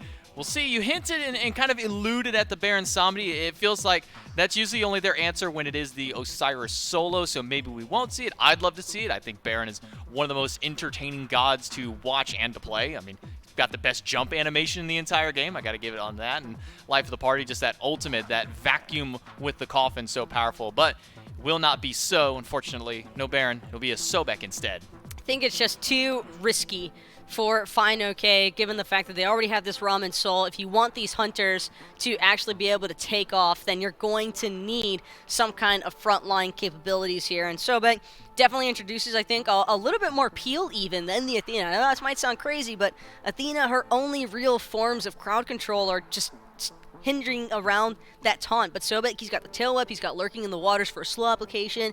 He's also got the obvious one, the pluck. And I think trying to displace this more again is going to be the primary focus here for the Jade Dragons. Displacement really is one of the more difficult CCs to deal with. You see one in response on the flip side with the Xing Chen and the Cerberus, both of them able to pick people up and move them elsewhere, which is just so difficult to deal with, especially as a lesser mobile character. Now, fortunately for the Jade Dragons, they've got 5 high mobility picks, and now with this Nemesis locked in, going for Sam for Soccer. This leaves, what is Barracuda going to play? Last time it was a 10th pick Chernobog for him. We'll see what he opts towards. Izanami still available to him, as well as, well, so many other hunters, but we do know cannot be the Ram, can't be the Artemis, or the Chernobog, as that was banned away.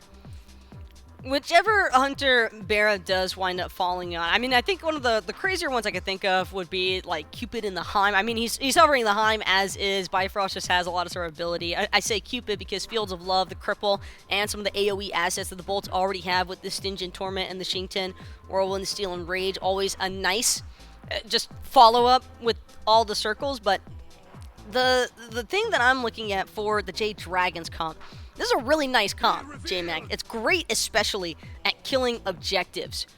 But you need to get to that stage first. And I do have some concerns in terms of just early to mid-game pressure, because I think that was one thing the Bolts were definitely able to establish early on in game number 1. And I think it's something that they're looking to repeat in game number 2 now. And I get it, Nemesis can definitely cut some of that early game factor away with her ultimate, but even then at level 5, I would probably still favor that Osiris, Cerberus, and Xingten a little bit more. So if the structures are the name of the game and the objectives for the Jade Dragons, how do the Bolts really kind of push that away? Because, I mean, they've got the core front line with the Xing Chen Cerberus. Is it just full dive commit and make sure that these two carries can't get to those objectives or structures, or do you try and push the front line away to kind of just leave it open for them? Xingten and Cerberus are probably 2 of the best Guardians I can think of for harassing auto-attack based characters, and Soul, Rom, I think are definitely going to meet some struggles here in this game. And not only that, but I like the Heimdallr because sending somebody to Niflheim, it's not only a great way to buy time in a teamfight engagement. I think Sam's really the one who's going to have to be on the lookout for that, possibly even one of the Guardians, because if they can just ult out one of the tanks of the Jade Dragons and then kill everybody else before they land back to the ground again, it's a lot of delay, essentially, in team fights, and it could be enough to kind of interfere with the Jade Dragons on their follow-up. In a few games before, we did see Polar Bear Mike, and he even did in this game, he started with this Bracer of Radiance, which is going to be receiving a buff come the next patch, so maybe we'll see even more of it. But what's the warrant and the kind of the merit with picking this up as a first item as a support? And that's really just the player preference, I think, at the end of the day. I think that Bracer is a little bit more geared towards the competitive side of things because you have comms, you have synergy, and you just have strats in general that you're going to be familiar with because of scrims. And I'm 50-50 currently on bracers, and it's not that I don't think it's viable. I just think that there might potentially be some better relic options that have a little bit more effect in the early to mid game as opposed to the bracer. Yeah, I mean, it's one thing if, you know, one of the side laners that's not the support or even the jungler picks it up, because if you're going to hit level 12 fairly quickly within, 12 to 15 minutes, usually you'll hit that. Supports, however, may take them a little bit longer, maybe upwards to 15 to 20 minutes before they're able to pick that second one. So when you commit to that bracer, you're committing to, here's a little bit of a power buff for however long you can keep it active on the map, or here's some movement speed if I have it up and we need to make an escape. But outside of that, it doesn't offer a whole lot as way of team fight. It doesn't give your team the slow immunity. It doesn't slow down enemy players. It doesn't heal you up or give you a shield of any kind. It's just you stand in the circle, you go out, and you get a few seconds of extra damage or movement speed. So it's a very, I would say maybe a very high risk, high reward kind of starter item. Yes, and that's the main thing that I'm going to keep an eye on here for, because again, we didn't really get to see a whole lot out of Mike on this Fafnir in Game 1, but I think that's just because the Bolts just had a great composition geared around negating a lot of that frontline presence from the Jade Dragons. But in this match, if the Bolts are caught with more than enough members available around the objective, I mean, they only really need, I think, Jade Dragons with just the Fafnir, Rom, and Soul alone. That's all it would really take to pull away an early Gold Fury, pull away an early Pyromancer. So Bolts are just going to need to keep the vision really high throughout this game. Yeah, this is a pre-10 minutes, we kill any objective that stands in our way, whether we get left alone with a tower, whether we're left alone with the Gold Fury or with the Pyromancer if it spawns in right at the 10-minute mark.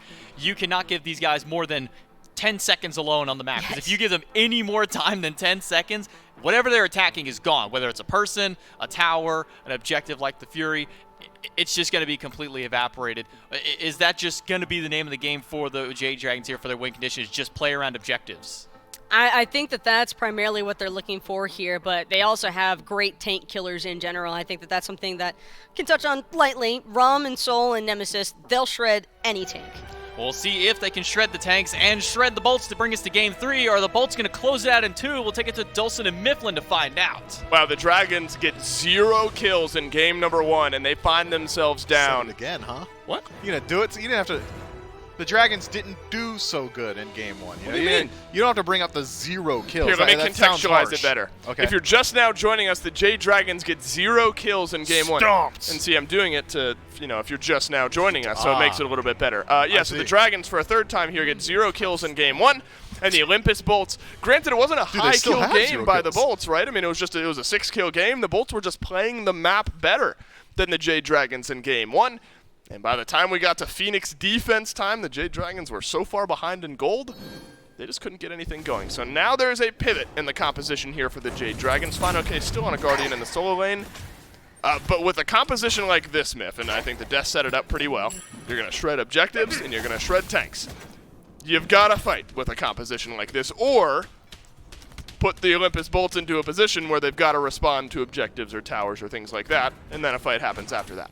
Yeah, I'm expecting like 5-minute Greater Scorpions going down. The Jade Dragons have such a good objective burn composition, but that being the case, the Olympus Bolts will have a slight advantage insofar as 5-on-5 engagements, I think. Their CC is easier to apply to multiple targets. Ven is going to have multiple targets that he can one-shot in the late game with this Morgan in the face stance.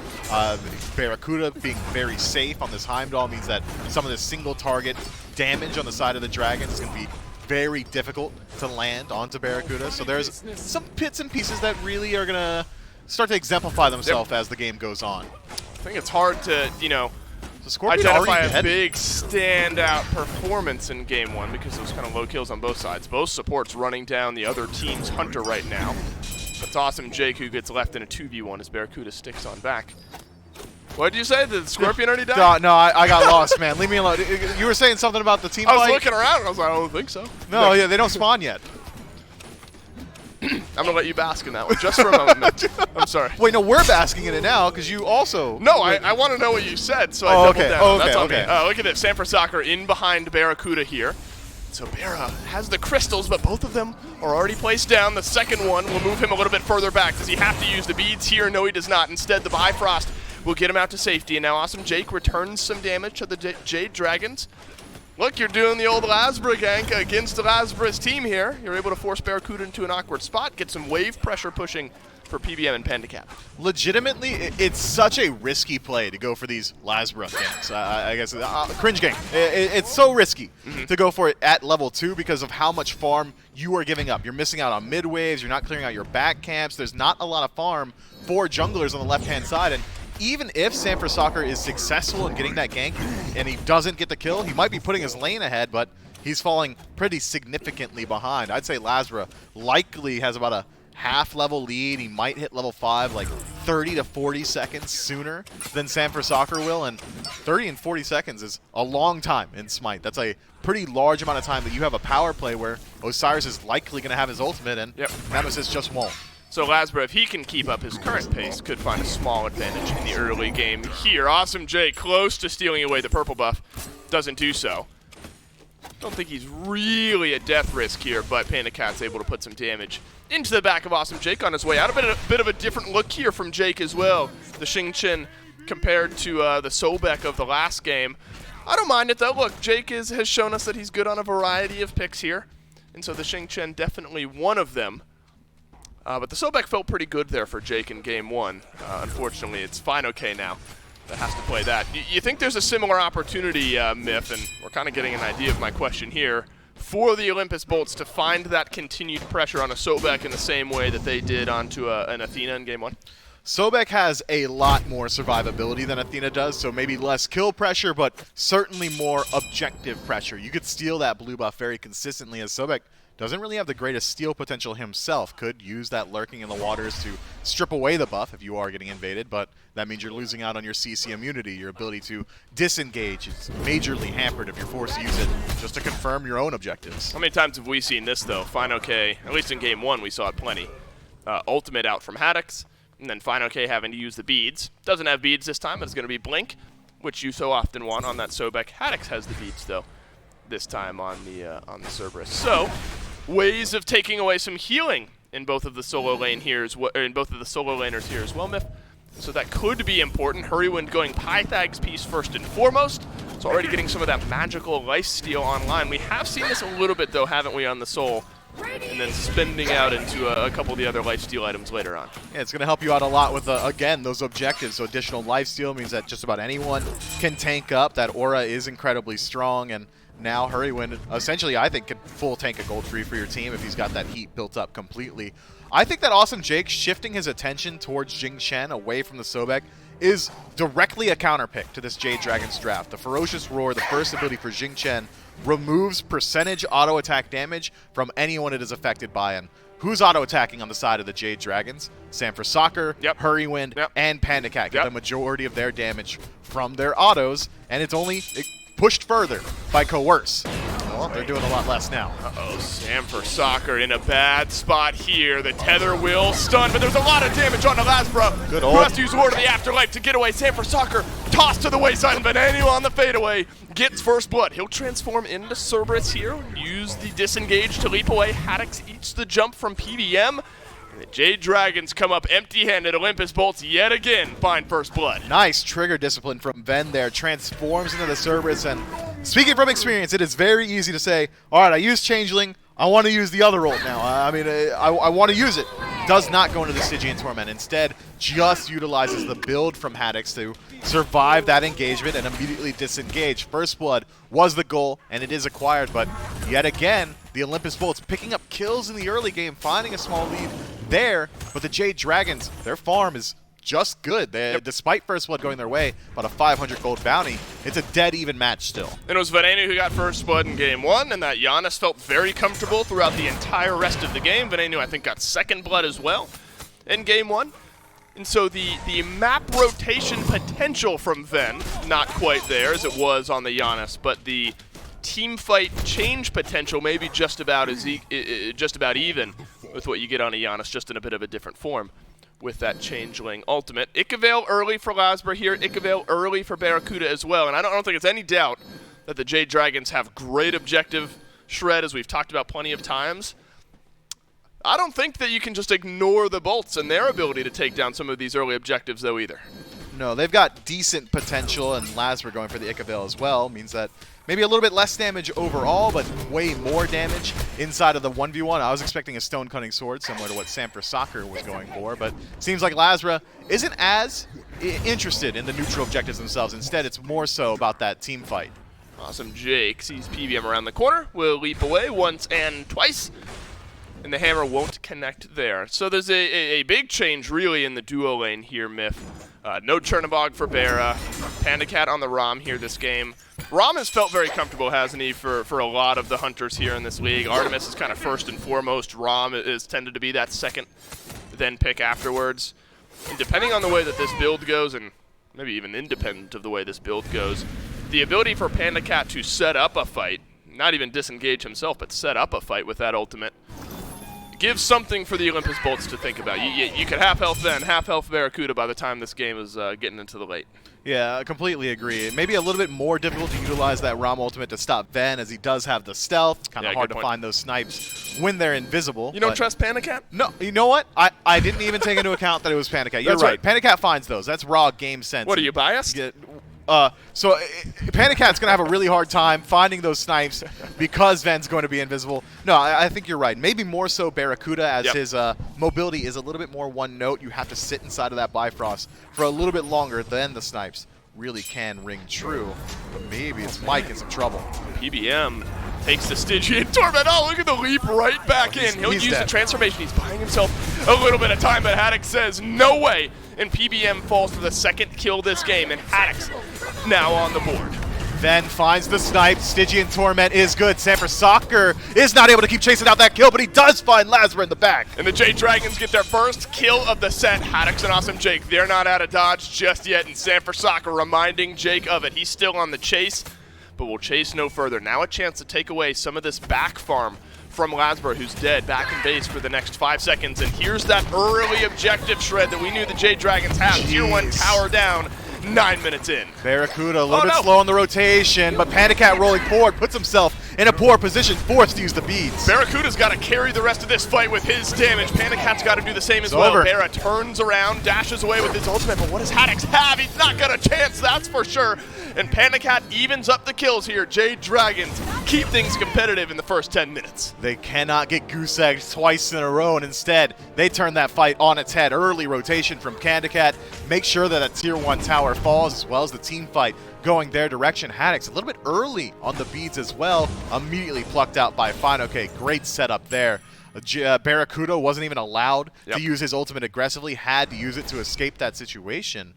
Lasbra thought maybe he could look towards the Gold Fury, but Mike spots him out. It was like a Pavlov's dog type moment there, where I'm so used to seeing like an Osiris start off an objective that way. I was for sure that the rest of the bolts were already over there on the Gold Fury, but not to be. Lasbra just sends some damage the Gold Fury's way, but ultimately does not matter. So who are the big winners then from that fight? The Jade Dragons able to find themselves a bit of an early lead here. Hurrywind has a couple of assists, still even on levels with Venenu, but now we can see some of that soul damage and how things impact. But I think Panda Cat really starts to pull ahead here. He's 1 level lead over Barracuda, 1 kill, 1 assist as well. Top net worth in the game by 200-300 or so. And it's Barracuda who's now falling behind. And this ROM, start to get some scaling, start to get some gold in there, whether it's snipes for the disengage or for the engage. Able to play safe, able to play aggressive. It's a great area for the Jade Dragons to play around. And he's about to hit a very important power spike, likely going to be the Silver Branch Bow in the next slot, as he has finished the Odysseus's. So a lot of power scaling going to be coming his way very shortly. Barracuda, if he does decide to go for the attack speed bow build, is it going to get the same value from that item? Doesn't have an attack speed stem inside of his own kit. Maybe transitions his build a little bit more so towards crit. It's yet to be seen as of yet.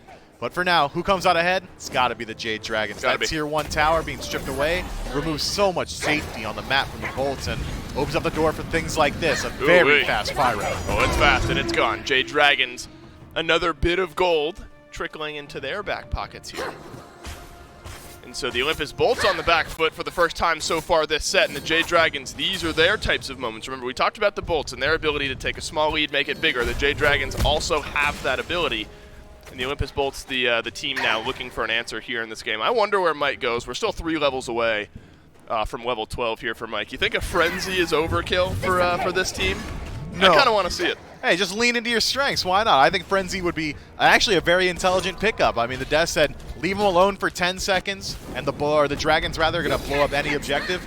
Add Frenzy onto it, leave him alone for 5 seconds, and most objectives are going to fold like a lawn chair in front of them. The Olympus Bolts trying to establish a little bit of defensive positioning around this Gold Fury. Do have the ward advantage on the pit itself, and it's actually a pull, Lazra. It is, and the Olympus Bolts this time are going to follow. Okay, never mind. No, they're not. That's on me. That's my fault.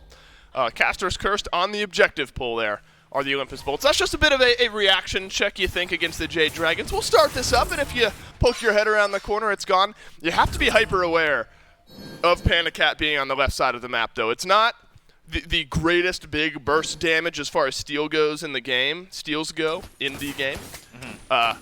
But if Panda Cat's on this side of the map with the 1 level lead and the power that he's already got, has to be something in the back of the mind here for the Bolts where you need to hesitate just a little bit, because Panda Cat, absolutely a player with the presence of mind who will use that ultimate in the best way possible at that moment. Maybe right now it's following up with some damage onto Barracuda, who will then use the Bifrost to get on out. But Barra has to use his beads as well. So a bit of a limp on the left side of the map now for the Olympus Bolts. And Barracuda has not gone back to base since ticking over to level 12, so does not have that second relic available. He's got to have a good amount of gold in hand. 2,000 waiting to be spent up. That's a lot of power that he's missing out on right now, so you got to think that he's headed back very soon.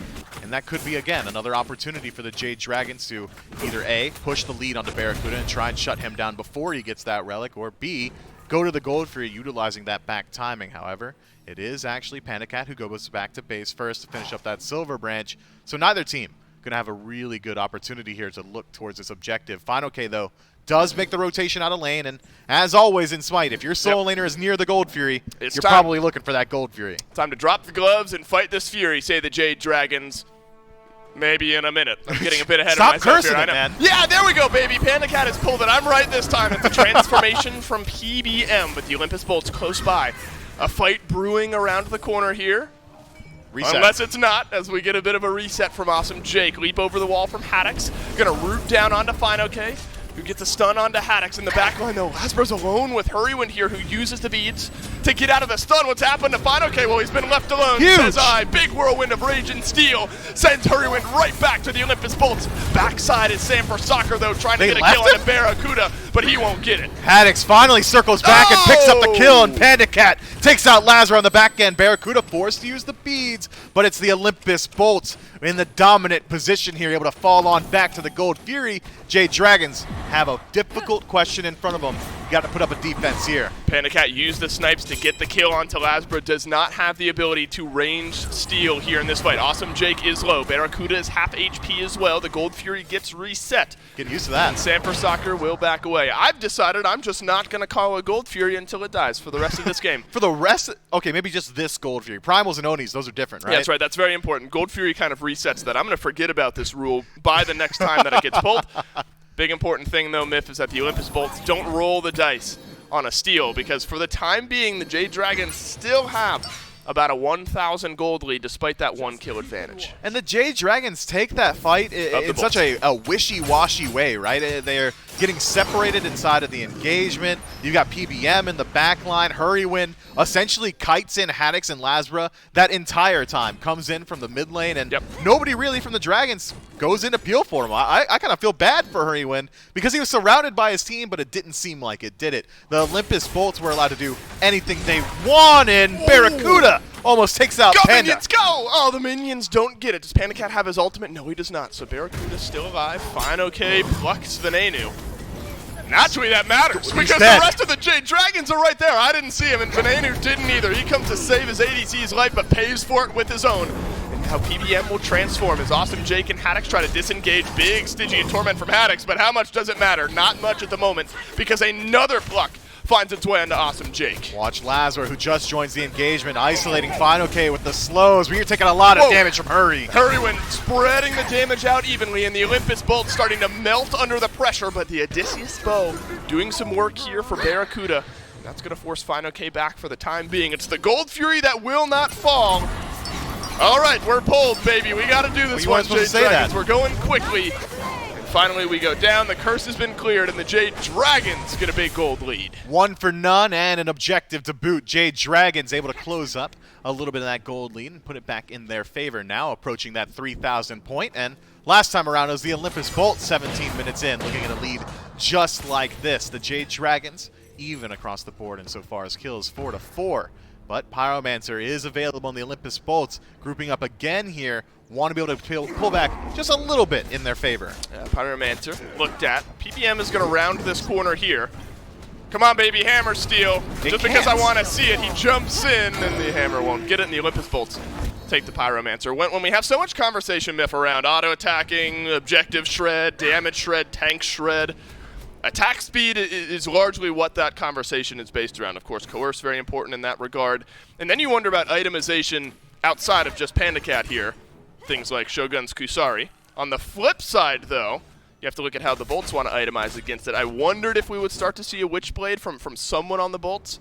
And Lazarus got it. So that's going to help out a little bit if this Osiris jumps in on the back. And legitimately, Witchblade is just a good stat stick for Osiris. You're getting a little bit of HP, you're getting some attack speed. It just helps you out a lot, regardless of the fact that you're sacrificing a little bit of power inside of your build, a little bit of defense as well. That aura is going to find a ton of value.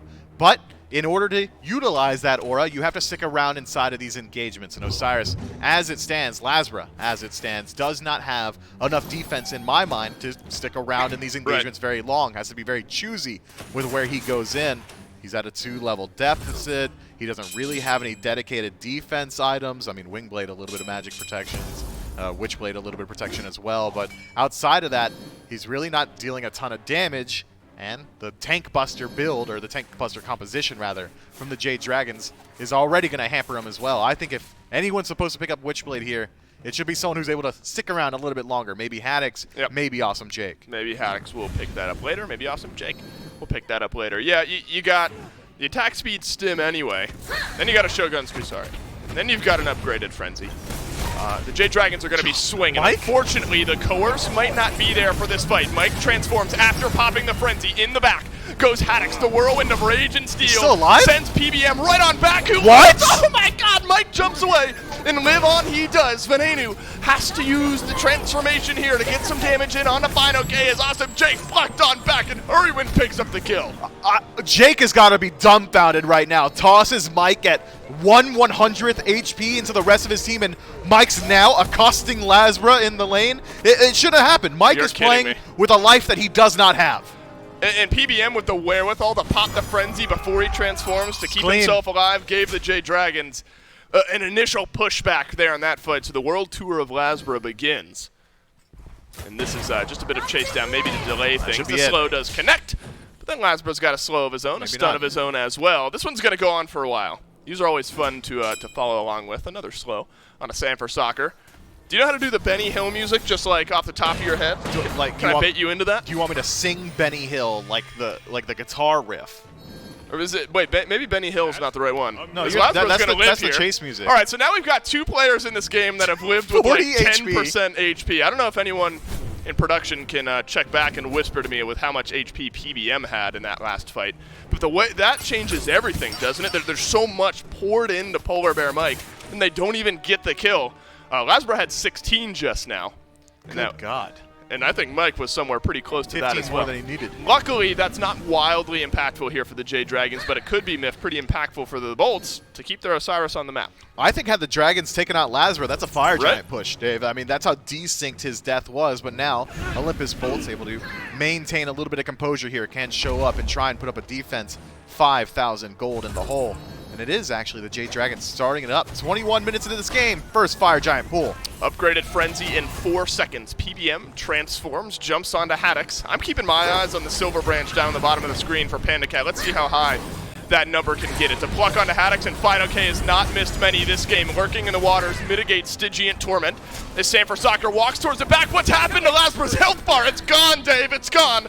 Awesome Jake sends one on back, and it's Sanford Soccer who takes out the support for the Olympus Bolts. And those couple of picks, Smith, right around the FG, you have to imagine might open up the objective. It has to. Right now, the Olympus Bolts are still in a position, I think, where they can try and steal the objective, but it's not a team fight anymore. It is legitimately a steal attempt. That's, oh goodness, there's one more death that I wasn't accounting for just yet. Barracuda falls. Yeah, that's on at you, the tail end of that one. And you didn't see it, Myth? Come no, on. I must be some sort of idiot. Jade Dragons, 5 members alive and incredibly healthy. Gonna pick up the Fire Giant this time around. They're not goose-egging the Olympus Bolts like we saw in Game 1 onto the Jade Dragons. They had 0 kills.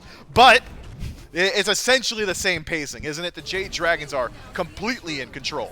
Venenu will transform here as Final K is accosting him. I like that word, Myth. I'm going to steal it from you. I think Final K, look, 0-1-7 on the Sobek. You know, the 7 assists out of the 8 feels pretty impactful here. I think the plucks have been there. Is he going to get a solo kill onto Ven here? No, but he is going to get the Aegis. And now things might feel awkward for this Morgan in the next couple fights. Here's the thing about how Lasbra is so brave just stepping up to Final K right now. I mean, ticks over to level 15, was a 5-level deficit. 4 levels behind. Oh my god. That's tough. That's a really tough situation. This Osiris is not exactly in a position where he can act as that frontliner, and that was a concern that I brought up a little bit earlier on. He is starting to move himself a little bit more so into that tank path, and that should help him out a fair bit, but a conversation that we've had ad nauseum here on the casting team is that defense from behind isn't exactly the same as defense from ahead. It's effectively buying you, like what, maybe 2, 3, 4 more auto attacks from the Jade Dragons, and those auto attacks are ringing true and hard. 4 stacks on the Rage from Panda Cat, as well as the Silver Branch that I think at one point ticked over to around 30 additional power. That's really hard to deal with now. The Olympus Bolts, I might have seen 40 at one point. Yeah, they're in a position now where the Olympus Bolts, I think, have to go for like that Hail Mary style play on the defense, where you leave your tower, you leave your Phoenix, and it's all about that chase in. Ben is going to have to come up in a big way for his team. I mean, I'm talking like Paul at Worlds triple stun. That big? Tile stuff. It's a big deficit we're looking at. That's hard to do. That's a small target to hit here, Myth, for the Olympus Bolts. Still a game in hand. If they do end up losing this one, we would go on to a game number 3. I think Heroin has been kind of an unsung hero of this game as well, where we talked about itemization against the auto-attacking, and that's so important. A couple Spectral Armors now, a couple becomes a few, as Lasbra makes it 3. So that's some itemization against Panda Cat. I think Heroin from range has been able to deal some of this big burst mage damage on top of this sort of thing, where you get the shred with the attack speed, of course. But I think the way the itemization has gone there for Heroin, he still has the ability to do mage things in some of these fights. Yeah, only just now starting to lean more so into that auto attack path with the Telkind's pickup. And maybe the most impressive thing that Heroin has been able to do is survive this onslaught of the Olympus Bolts. It's very clear that he's been the target more often than not that the Bolts are trying to shut down. And sure enough, Soul does have a lot of survivability tools, beads and Aegis, of course, but that's not exclusive to Soul. What is the Disapparate, additional movement speed, removing yourself from the playfield for a little bit, and all of that has added up to a situation where the Bolts have been diving them for 20 seconds per engagement. That's a lot of time that the rest of the Dragons are allowed to free cast inside of these fights. Player damage, that tells the story here. Lasbra and Venenu at the bottom. PBM has done more player damage than both of those two players. Venenu 4 levels, behind. I didn't do him enough justice there. As Frenzy gets used here by Polar Bear Mike. 57 extra power on Panda Cat just now, by the way. Feels pretty good for the Jade Dragons Hunter, and the Phoenix not quite so happy about it. Venenu takes the ultimate from Sanford Soccer, but then he transforms into to the Nemesis on his own as well. Up into the sky goes Panda Cat as the Olympus Bolts turn their eyes towards the Hunter. Barracuda has to Bifrost away. He's back in the fountain. Final K dashes on in, and the left side Phoenix will go down. Awesome Jake and Haddix on the retreat, have to lick their wounds inside the base, and the Jade Dragons are going to go ahead and slow play this one. Fire Giant took it away in just about 10 seconds, but taking away that most important Phoenix is a great start to the end of this game. Jade Dragons finding themselves at a 12,000 gold lead, 26 minutes into this one, and well, there's not much left on the map for them to strip away. Just 2 more birds standing between them and the exposed Titan of the Olympus Bolts. Fire Giant just now wearing off, so we're 1 minute out from that barreling on down back to Earth, and Got to think that the Olympus Bolts still at a pretty wild experience deficit, some very meaningful experience deficits right now. Lazarus still level 17. Awesome Jake just ticking over to level 15 and is only tier 1 on his 5th item.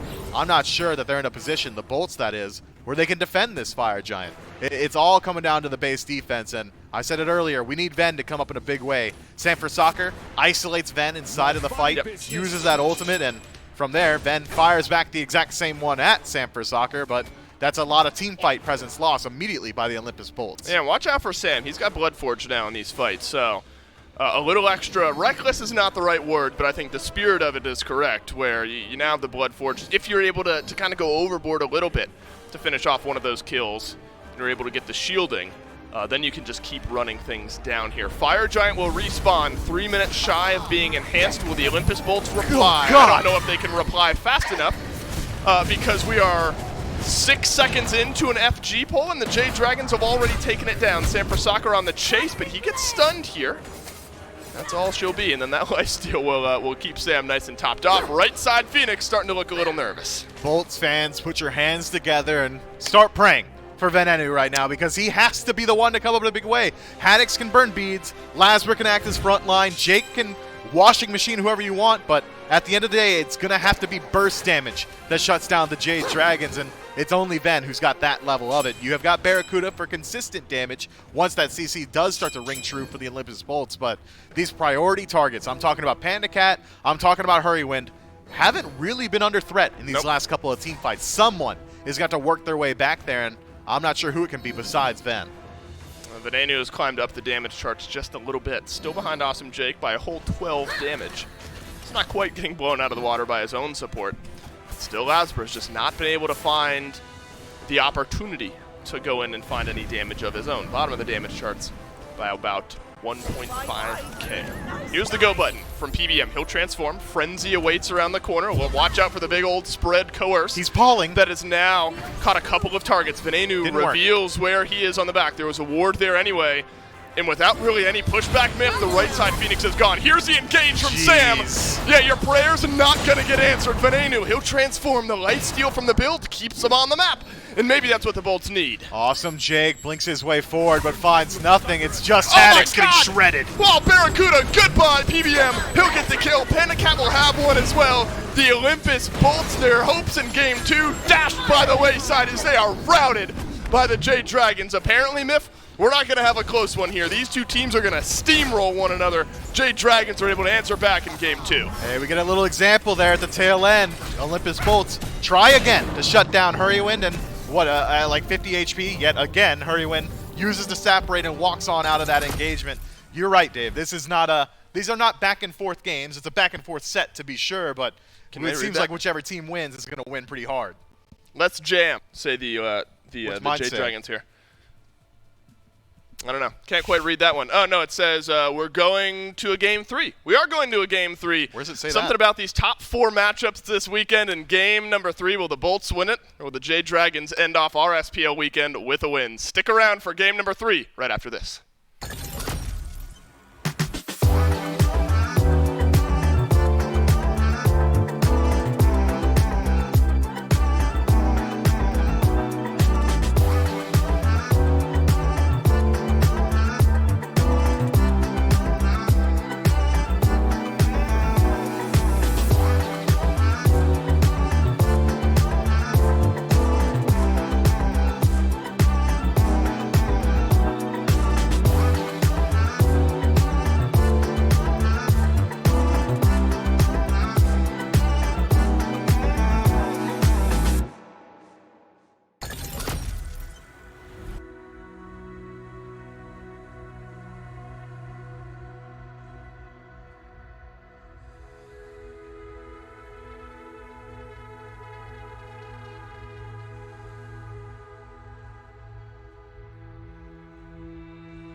Hey there, Smite fans, Aggro here.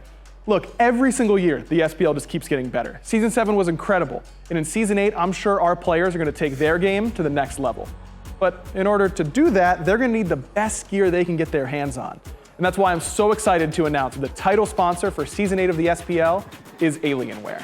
Yeah, that Alienware. Our players are getting the best of the best in computer gaming. These Alienware Aurora Ryzen Edition PC setups are insane. Not only will these be the PCs that the players will compete on once we are in studio, but Alienware is also providing one for each player at their home setup to make sure their practice is as good as possible. Now let's get down to brass tacks. The specs on these Alienware Aurora Ryzen Edition desktops are amazing. An AMD Ryzen 9 16-core processor. That's a lot of cores. That's plenty of processing power. That's a lot of plenty of cores. If you want to stream, this is the way to go. I know a lot about my cores, so. I mean, Pilates, right? 64 gigabytes of DDR4 RAM. What? Is that true? That is true. I mean, this thing has 64 gigs of DDR4 RAM.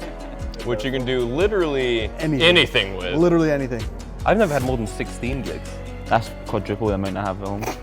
And one of the hottest commodities in the PC world, an NVIDIA GeForce 3090 graphics card. Insane how much better this is than what I have.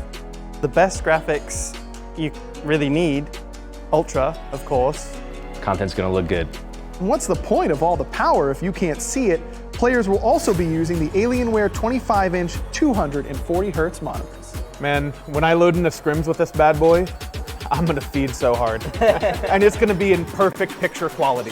We are so excited to be partnering with Alienware for Season 8 of the Smite Pro League. And the best part is, this VIP treatment, it's not just for the pros. You too can get the best possible Smite experience. Just go to smitegame.com/Alienware and use code SMITEAW to get special discounts on some of Alienware's best products. Thanks again to Alienware. Make sure you're following them on Twitter and Instagram. That's at Alienware on both platforms. And you can join their community at alienwarearena.com.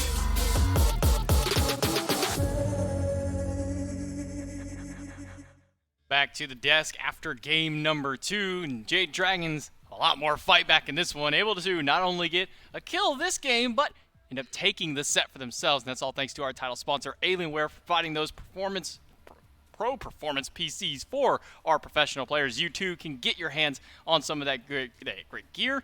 The Aurora Ryzen 10 Edition desktops, the 25-inch gaming monitors, 240 Hz, all at smitegame.com/Alienware. Use code SMITEAW. Get yourself some nice discounts and codes for it.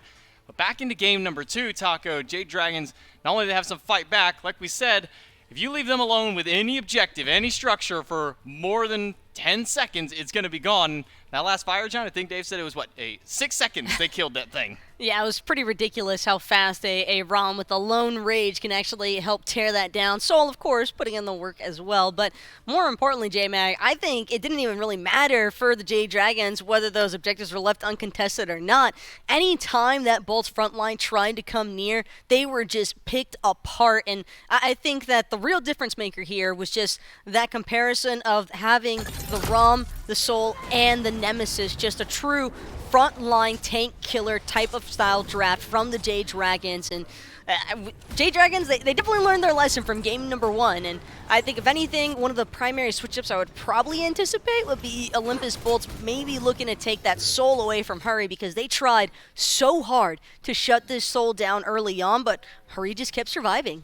Credit towards Final Kid as well. Some of these plugs were out of this world and were able to pull some targets where looked like they were completely out of it. We saw one over at the top side of the map where he grabbed Jake after Jake had just gotten out of the fray right here. Actually, that's the one for it.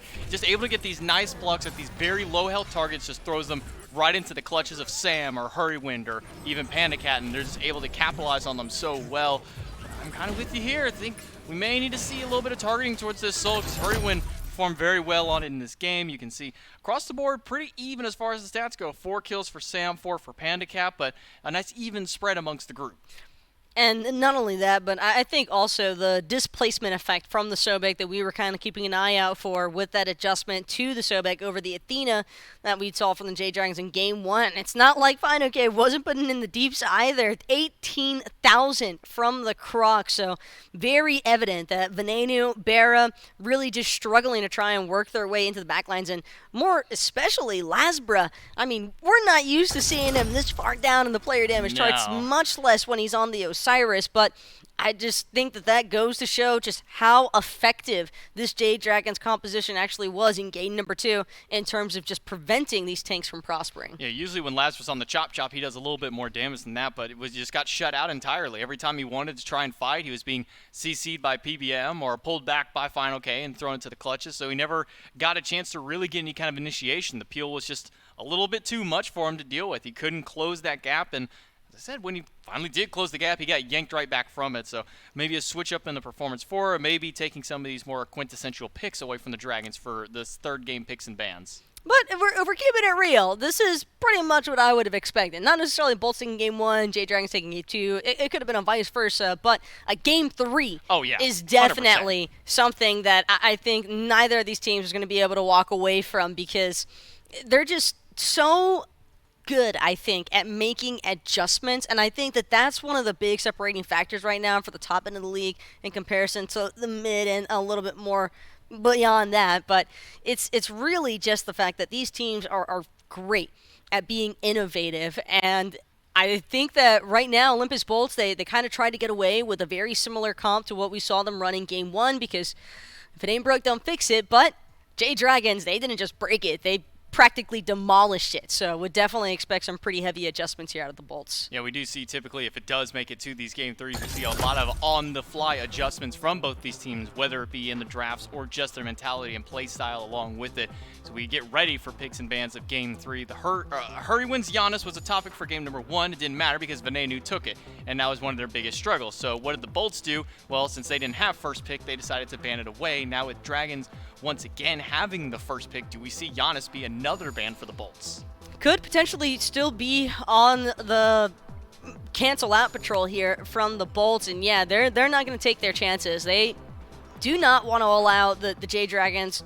It's just too much of a wild card factor. Giannis is simply not worth dealing with, especially not when you know that it's going to be Heroin, of all people, who would be the one playing it. Just take your risk elsewhere. But for the Bolts, they could potentially look at taking away the Fafnir here as well, because that's been an extremely safe first pick, I think, so far for the Jade Dragons, and wouldn't be surprised if they first picked it here yet again.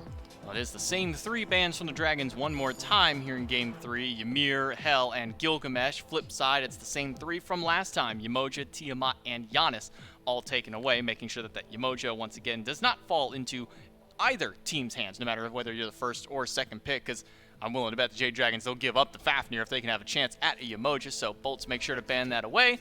And third verse, same as the second, same as the first verse, it will be once again a Fafnir lock-in for PBM. More of the pressure, I think, is just on the Bolts in terms of deciding whether they want to prioritize a pick for Venenu or if they want to prioritize a pick for Barracuda here. Because you have to remember, Jade Dragons, their 4th, 5th bans were dedicated towards Barracuda to take away the Artemis and the Chernobog in game number 2. And I think Barra looked fantastic on that Chernobog, and it would certainly be worth giving some consideration towards taking that one on early.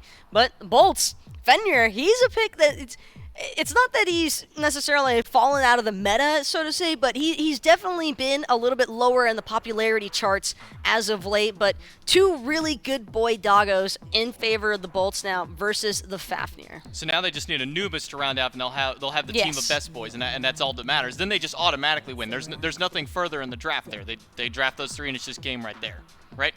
It might as well be. I mean, at least if we're basing it off of preferences. I don't know. I've always been more of a dog person myself. That's just a given. I mean, you got to have it for that one. But it will be Cerberus and Fenrir locked in. As you mentioned, Fenrir a little bit lower on the favor, but I think it's also just that these warrior jungles have been such a prominent factor for almost every team in the league. It seems nearly everybody, Saver, maybe Sino now, and even Sam for Soccer, I would say, who favors the primary warrior jungles that we're normally used to seeing, the Osirises, the Gilgameshes. they're some of the only junglers that really don't care about them as much, so the Fenrir just kind of gets overlooked. But the Fenrir is right up Lazarus' wheelhouse. He loves playing this god when he gets an opportunity to. Meanwhile, for the flip side, for the Dragons, they will take Izanami and Soul as a first one. So instead of the Rom that they got in game number 2, it's just going to be flip that around, give them the Izanami, and still coupling with that Soul. And Sobek going to be immediately banned here by the Bolt. Something to keep an eye out for, though, J-Mac, is Odin still up for grabs here between these two teams. Raijin as well. I think that Raijin could definitely be a very impactful burst damage pick in favor of the Bolts, and more especially for Venenu, because Soul, sure, she's got the immunity in her Disapparate, but she's got to channel it first and hit that immunity phase for it, and I think that Raijin's certainly a god with more than enough burst capability to take it out. The Baba Yaga as well, I think another contender that kind of accomplishes the same mission here as a Raijin would, just that sheer DPS potential, and I think that that's more so what the Bolts might be after here, as the Jade Dragons, they're looking to just put Jake on edge. Yeah, they took the Horus and the Ares away from Jake, making sure to continue poking at his god pool just a little bit. For the Bolts, they take away the Sobek that gave them so much trouble in game 2, and just for good measure, might as well ban the Mercury. Why not? Not the end of the world if you don't get rid of it, though. There is still a Terra on the board, which is a big kind of question mark for me, because it seems that Terra has been a solid pick for so many other teams. Maybe it's more so some of the EU boys like Raffer and Genetics who really like playing it, but even still, some of these other support players, even Jake has had some strong Terra games in their wheelhouse. I wonder what Jake would look like on the Kuzumbo. I think it's fairly unlikely that he looks for it here, but I actually think Kuzumbo could definitely complement this Bolts composition very nicely, but more importantly, it would just pose a lot of issues, I think, for the Izanami and Soul to have as much freedom, free casting in the backline here, and not to mention Watery Grave, always incredibly annoying, especially for a god like Izanami, because Izanami's sort of like Hui, where whenever you're trying to actually channel your jump and you have the Watery Grave going, it makes the sound as if the animation is about to happen, but it won't actually go unless you invest Purification Beats majority of the time. But I do like the Terra as well. I think that Earthen Fury has a great counter-initiation feature to it. I think that the Bolt's concern surrounding that might just be the fact that Izanami Soul, very similar to that Rom Soul in terms of just being able to outright shred a tank. But it's still up to the Bolts to determine what their final pick will be, whether this Cerberus goes the way of Jake, whether it goes over to solo lane, or maybe we see this Fenrir go support. Could be a potential for it, but maybe not. I don't know exactly where in Jake's tier list he sets this Fenrir as one of his support gods, but Odin to the flip side, you were talking a lot about it earlier, how this is still open and available for these teams to take. It will be the Dragons who would inevitably be picking it up, still waiting for their final pick, looking for most likely to be their junglers here. And Sam, he's going to bring out the Pele game 3. This is very, very steep risk here involved with the Pele, because if Sam's able to get off to an early tier J-Mac, then I think that it might just be a sealed deal on the set for the Jade Dragons. However, if Pele is not able to establish those sorts of early picks, I think that she might encounter some heavy difficulties, especially given the fact that the Bolts have now opted for this Serket, and it might not necessarily, it could be Cerberus in the solo lane, Serket for Awesome Jake, but it's a relatively interchangeable draft here between support, solo, and jungle out of the Bolts. Yeah, there's a lot of flexibility with these, particularly the Fenrir and the Serket, probably the one that you put a little bit more of a question mark of. Does this get Serket most likely go to Lasbra, or does the Fenrir more likely go to Lasbra? I would probably put my money towards Serket going Lasbra's way. I think that Inbound is one of the only supports who still runs the Serket support if he gets the opportunity to, but those are a little bit fewer and far between. I guess the reason why, the concern that I have is Cerberus in the solo phase, he can be a little counteracted by the Odin because you've got that spear to kind of negate the effects of that ghastly breath, so you stop a good majority of Cerberus wave clear, but you could always just level the paralyzing spit to kind of make up for it, and that way Fenrir will have that brutalize because he can actually follow Pele through her ultimate with the well-timed brutalize, and having constant, consistent harassment on Sam with this Pele, as well as a Fenrir brutalize able to stick to the soul brutalize, great as well at forcing that escape from Izanami and leaving Awesome Jake for the Serket. I guess it would just be kind of cool to see Jake running the circuit. I do think that it's fairly unlikely, but I wouldn't mind seeing the Bolts like spice it up a little bit in that manner. I think maybe the most outlandish possibility that we would see is Jake takes the Cerberus, you throw Fenrir in the solo lane, then you give Lasbro the Circuit. That might be kind of the most out there one that I can think for it, because I don't think you put Circuit in solo. I don't see a world where that actually works out. Fenrir kind of can, but it's a little bit more difficult for him. Maybe does have double mobility, so he's got some safety within it, but still assassin versus warrior. Those warriors just going to scale a little bit harder as far as their tankiness goes. Looking at these two compositions, where's the win condition? Well, we might just hold that one. We won't discuss any of the win conditions. We'll actually get to see it on the battleground as Dulcin and Mifflin take us there. All right, Jade Dragons and the Olympus Bolts, game number 3. We'll finish out this weekend in the SPL, and what a matchup it's been so far here, Mifflin. Neither of these teams have pulled any punches.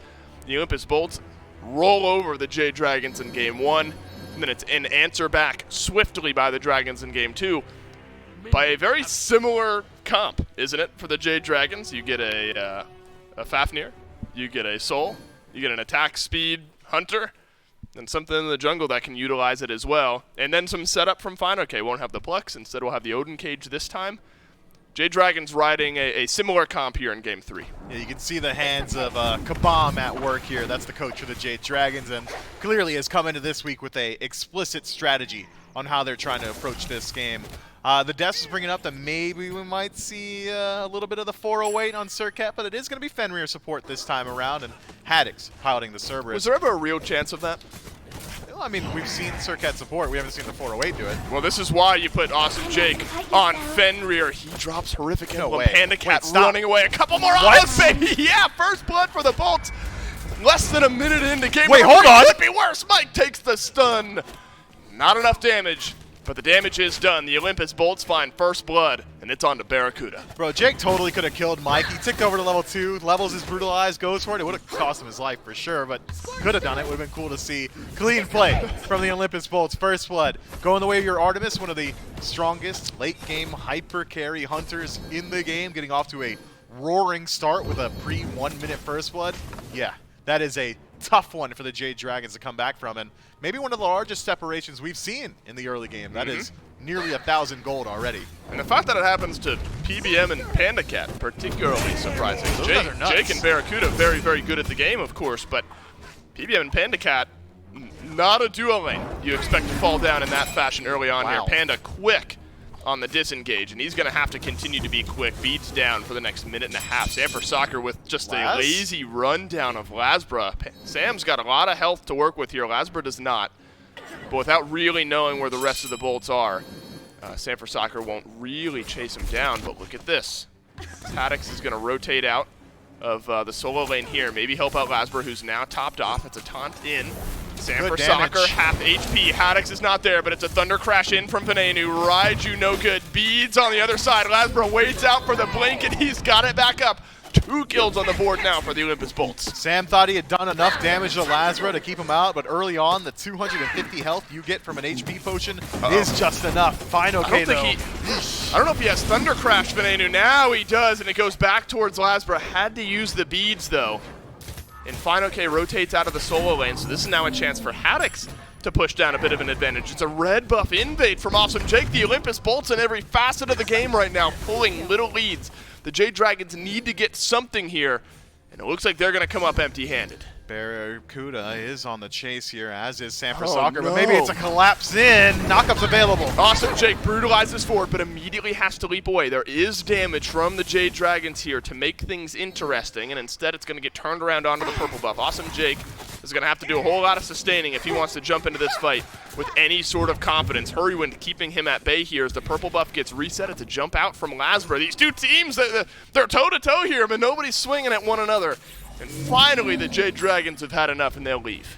And that all starts with Sam for Soccer going for a bit of a lazy invade on those back camps. Lasbra able to turn that one around thanks to a rotation from both Haddix and Ven, and strips away a lot of what the Jade Dragons were looking to go for. And you lose out on the Pele's beads, you lose out on the Bracer for PBM, you lose out on a couple of your lives, and the Olympus Bolts find themselves with a commanding 1,000 gold lead 3.5 minutes into this one. But that was a lot of time spent fighting, and not a lot of time spent farming from either team, I know, which means goodness. that a lot of buffs are still available to be cleared. So we've already talked to Myth about the Jade Dragons and how the spirit of their draft very similar to how it was in Game 2 when they rolled over the Olympus Bolts. The Olympus Bolts are obviously off to a much better start here in Game 3 than they were in Game 2. Compositionally, though, are the answers there from the Bolts that weren't quite there in Game 2? Do you think the Bolts have the ability to actually fight against this Jade Dragons comp in a way that they couldn't? Yeah. It's going to help if Heroin is down in the dirt. Venenu's got now a kill on the board, and the Olympus Bolts continue to roll. I think it's very clear what the difference is right now, Dave. It's Lazarus much more comfortable on this Sir Cat pick. It's been one of his comfort picks so far in Season 8, and for a good reason here. He's not only clearing camps faster, he's getting involved earlier on. Very early in Game 2, we saw that Osiris fall behind and didn't really do much after that, did he? He didn't have much damage. He wasn't able to really utilize that tankiness to create space, but now Lazra on a pick that he's very good at. Is making his stamp known. Panda Cat around the corner in the Harpy Pit as Awesome Jake gets jumped on. He'll good brutalize back. Panda Cat has his ultimate. Horrific Emblem dropped, but Panda Cat drops Jake in return. And the Jade Dragons will get their first kill of the game. That's just a bit of a bait and switch there. Final K 2 levels down to Haddix here. Likely won't do more than just a little bit of damage. But great now for the Jade Dragons to get this Izanami off to a better start than the initial laning phase. Yeah, but it still is a one-level deficit up against Barracuda, who is going to have the 1v1 advantage. CC immunity on the Caledonian board means that Dark Portal never works. Stygian Torment forces the beads from Sanford Soccer and Fino K. Great No value way. there. Lazarus gone in, but he takes another tower shot. Fino K just shy on the up down, but he's got the tick damage onto Sam. And what a play from Lasber to jump under the tower, take the tower shot, and get out alive. PBM's going to rotate in, gets the hammer onto Haddix. Fine, okay, is low here, has enough mana for the stun. It connects, but I don't think Mike has the damage, and Haddix doesn't either. Haddix holds onto his leap there, knowing that if he uses it, it's going to be a chase jump from PBM immediately into the ultimate. But as long as Haddix holds onto his own leap, PBM has no opportunity to use that Dragon Transformation to clean up that kill. That is great trigger discipline and great understanding of the state of that match right there. Great plays from Olympus Bolt across the board. I mean, Lazra, what is that, like a two-frame advantage to chase out Sanford Soccer's dive with the ultimate? That is nuts. I mean, it's just crazy. Lasbra ended game 2 with what, like 4,000 or 5,000 damage? Has he topped it already? No, not yet. Not yet. That's a lot of damage. But the fact that we're 6.5 minutes into the game, Lasbra's at 1,400 damage, so a little less than half. Probably a lot less than half, but, you know, call it half just for the sake of making a storyline. I'm calling it half. Just for the sake of a storyline. For the sake of a storyline. Lasbra's had an immense impact on this game, and it is going to get worse for the Jade Dragons. It's another taunt in, another kill. On the left side of the map, though, a chance to push the lead that Panda Cat got with that one individual kill. Jake will brutalize away. Heroin uses the ult as well. You can't fault him for trying here, the Jade Dragons, but they come up short. Yeah, the Dragons try and respond on the duo side of the map because of that dive commitment from the Olympus Bolts on the right, but come up short for it. They don't catch anyone out and lose out on a lot of their utility tools. That was a high commitment from the Jade Dragons. Heroin, PBM, and Panda Cat all using their ultimates and gaining nothing for it. They get Barracuda's beads maybe, but Jake holds on to the Horrific Emblem, Caledonian Boar, and Ragnarok still available. Jade Dragons, they're getting kind of jammed here. Yeah. Let's jam. Oh, I thought it said get jammed on my arm sleeve. It's literally right there, so I don't know how I messed it up. Not jamming, getting jammed. You're right, getting jammed, right. The Jade Dragons will need to turn around the jam here in game number 3 to give themselves a chance. They're already 2,000 gold behind, and we're not even 10 minutes in just yet. And who's the beneficiary, really? Of course, Lasbra's having himself a game, but he's even on levels with Sanford Soccer. Venenu has been able to rotate into these fights and pick up an assist, pick up a couple of kills, and a 2-level lead over Heroin.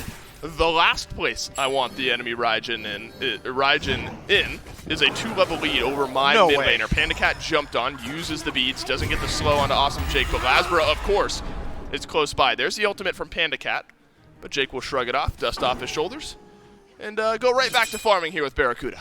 Jake jukes out the slow from the Izanami with great positioning, burns away the beads and the ultimate.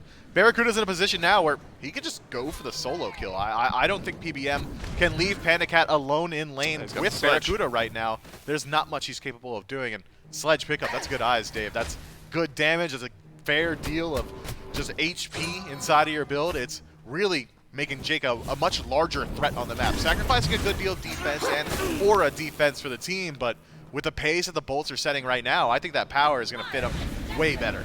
Eat your carrots, Miff, and you too can have eyes like these. I can identify a sledge It's for not true.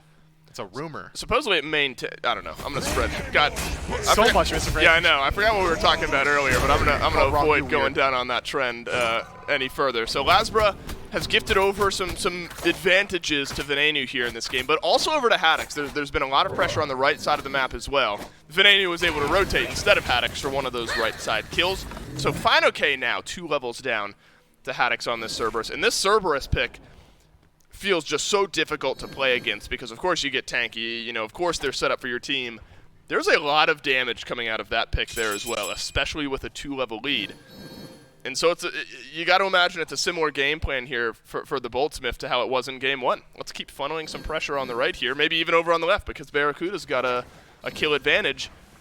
Could just be 2 teams that are destined to knock one another down in back-to-back games, and right now it's the Olympus Bolts doing the punching.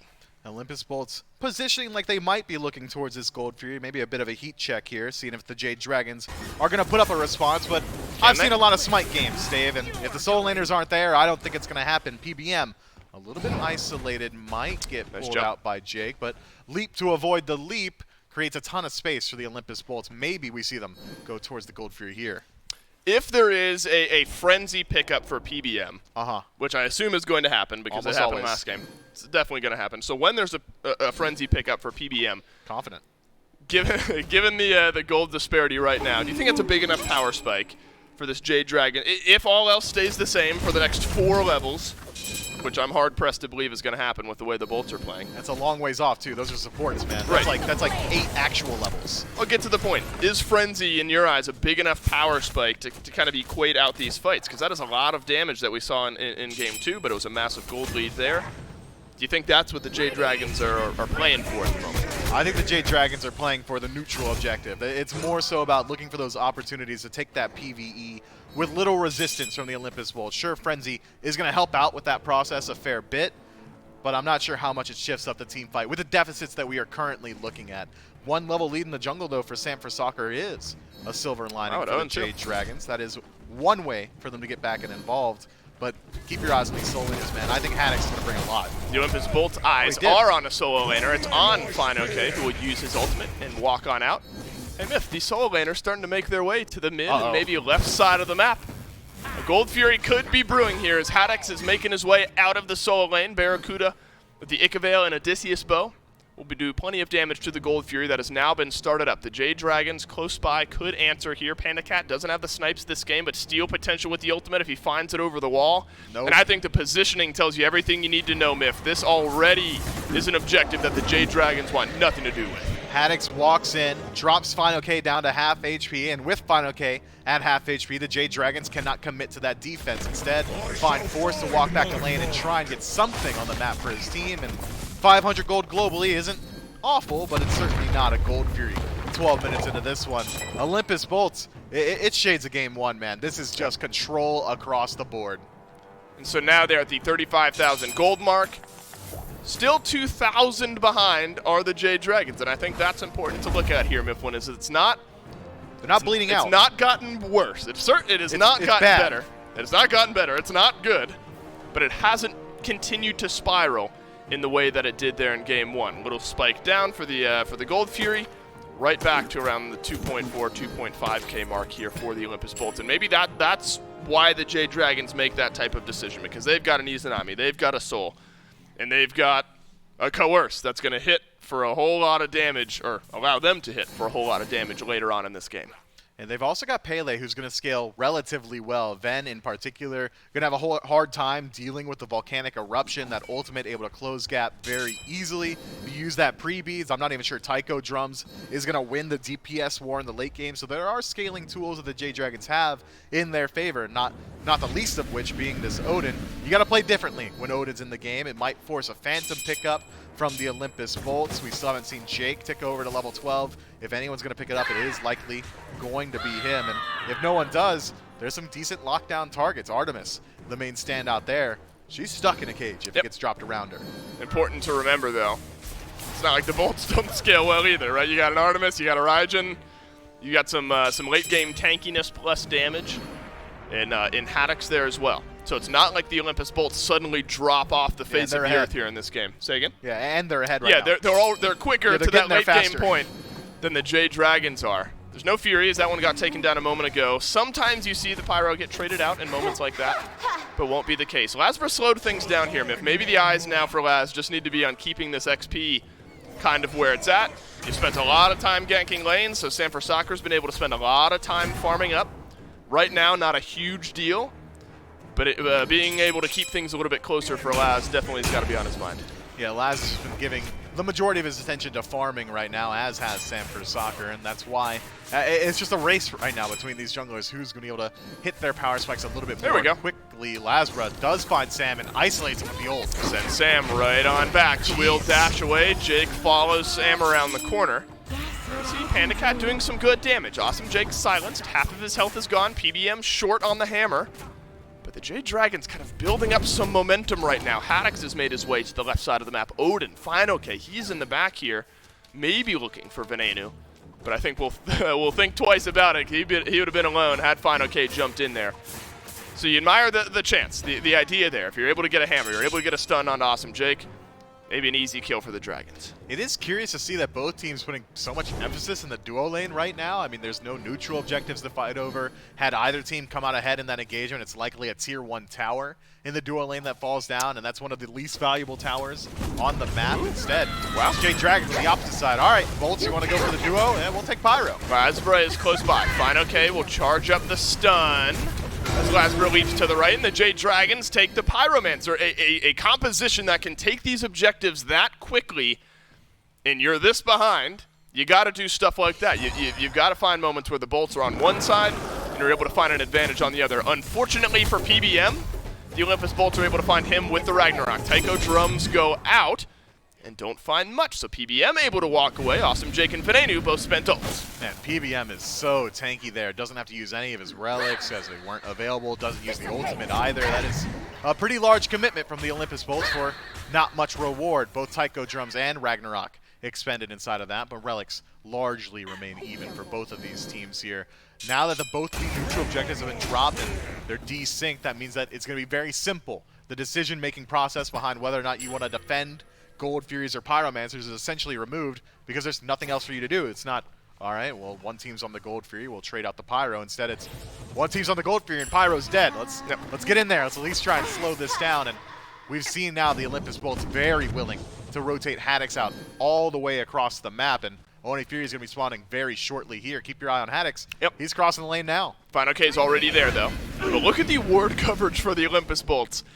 Every single avenue into the Gold Fury pit on the Jade Dragon side of the jungle, they want this, is warded by something. And there are pings dropping down onto the wards here. So no matter where you are, if you're the Jade Dragons, if you're on your side of the jungle approaching the Oni Fury pit, you will be seen by the Olympus bolts. You could say something similar about the right side of the pit for the Jade Dragons, where they're going to be able to spot out the Olympus bolts.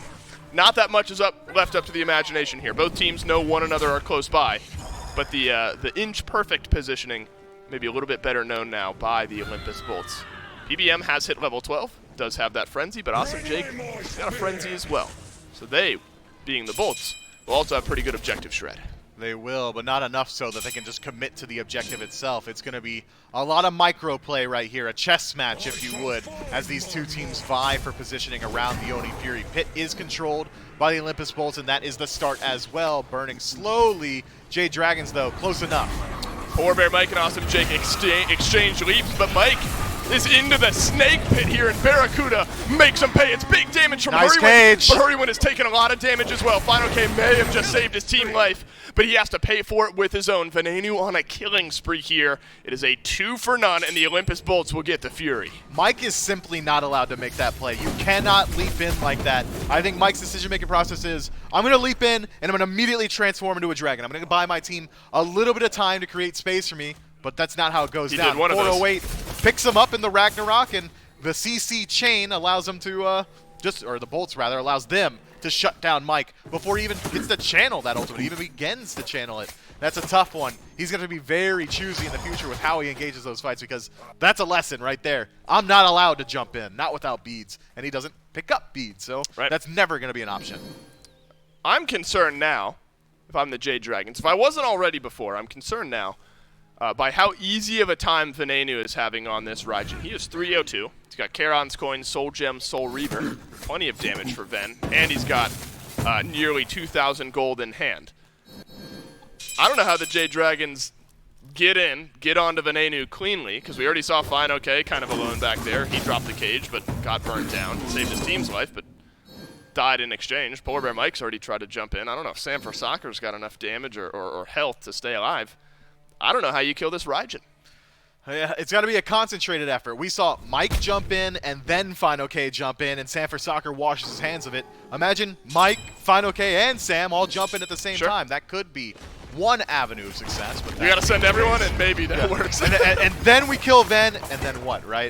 That's the lead that the Olympus Bolts have established for themselves, but that gold lead hasn't really started to balloon out of control just yet either. I mean, you brought it up earlier. We've been hovering that 2,000 to 3,000 mark for the entirety of this 20-minute match so far. Got Ob Shard too. Yeah. Oh, jeez. Yeah. Okay. Well, he's tank shredding a little bit as well. The rope-a-dope from San for Soccer is an option. If Panda Cat can isolate anybody with Dark Portal, that silence could make it a little bit harder for gods like Fenrir to utilize that Ragnarok to chase out. There are tools for the Dragons to do it, but when you're playing at a deficit like this, your composition, by nature of being behind, becomes even more execution-focused. Right. You have to play perfectly, and so far the Jade Dragons are not playing perfectly. And Heroin could, have a big ultimate that shreds down some of the health bars on the back line, but we saw that right at that Gold Fury pit where Heroin stepped forward to use his ult and got decimated just for walking forward. Now the Pyromancer back up. The Jade Dragons did this one quickly last time, and they're doing it quickly again this time. Haddix will not steal it away. finalization gets the stun onto the solo laner, but now the chase is on. Awesome Jake lurking around the left side, Haddix around the right. That's a win for the Jade Dragons. Any neutral objective you can get without giving up anything is going to be a win at this point. But it feels like the Olympus Bolts are setting up for the larger of the two Fire Giant objectives, and the Fire Giant itself will burn very quickly, as you highlighted earlier. Frenzy pickup from Awesome Jake going to help that out a fair bit here. Lazwa trying to put a little bit of pressure in the mid, but no, the Olympus Bolts, they're going for the tower push instead, and nobody's really in position from the Dragons just yet. I don't know if the Dragons sell out to try to defend a Tier 1 tower anyway. Tier 2 could be a different story. We are 21 minutes into this game, and if this tower goes down and the Jade Dragons die for it, you're looking at a Phoenix in all likelihood there for the Olympus Bolts. Instead, it won't be the Tier 2 tower. The threat of a Fire Giant is enough maybe to keep the Jade Dragons on this half of the map, but thanks to our God view, we can tell that the Olympus Bolts won't be going for it. So we're back to reset here with a little extra gold in the back pocket. Sacrificial Shroud pickup from Ven. We don't get to see that item overly often, but I'm pretty excited to see it. And if you're the fans at home, if you forget how this one works, every single time you use one of your abilities, you lose out on a little bit of your HP, 5% of it, but your abilities are dealing 15% more damage. And take a peek at Ven's build. He's going to be able to sustain that loss pretty easily. Soul Gem for the lifesteal. Sacrificial Shroud itself has a little bit of lifesteal. Tycho Drum is going to be chunking right now. Here we go. Olympus Bolts start some damage onto the FG. Jade Dragons coming back from base. Sam for Soccer a little bit slower. It's a jump onto PBM by both Awesome Jake and Haddix. Frenzy gets used by Mike this time. Awesome Jake is taking some good damage here. Haddix is trying to pull one back in, but instead Heroin will use his beats. Ragnarok looking for a target, and Heroin is that target. Can Panda Cat kite backwards and get a kill? No, he can't. Sam for Soccer finally gets a kill on the board for the Jade Dragons, but that's all the Jade Dragons have got. finalization on one side. You've got Panda Cat and Heroin running away on another. It's another fight win for the Bolts. Watch Ven clear out this wave and try and heal up his HP bar. Gets split up a little bit and doesn't get enough. Olympus Bolts, 1-for-2 trade in favor of them, but that one is an important one. Barracuda being the one to fall means that objectives are a little bit harder to clear out going forward. And that wasn't out of this world lopsided, was it? I mean, no. it was very close. finalization nearly died. Heroin and Panda Cat had to leave. Every relic in the game except for Aegis is down for Panda Cat. Olympus Bolts maintain Frenzy, Aegis, and beads for Lasbra and Venenu. Both of them have beads. So it wasn't kill-wise completely lopsided for the Bolts. But actives-wise, it sure did feel that way. And maybe a slight micro misplay from Awesome Jake in his ultimate selection. Wants to pick up PBM after the Dragon transformation. Instead, finds Heroin, and nobody's in range for anyone to follow up off of that Ragnarok ultimate, which is what cost Jake the positioning advantage. And from there, leaves Barracuda alone, and, well, he falls alone. That said, Olympus Bolts, it still is a small win at the end of the day, 1 for 2. That's a lot of damage on the Final K here. Haddix will use his ultimate. And luckily, Final K doesn't get pulled back through. Just one rotation of abilities was enough to put Final K in a bad spot. Heroin does not have his actives. Panda Cat uses his ultimate. That gets a silence onto Awesome Jake, and there's some damage from Heroin. That's the threat we talked about onto Venenu, who's now down to half HP. Little sustain, but the Fountain will do the rest. Gold Fury is back up. Fire Giant is there as well.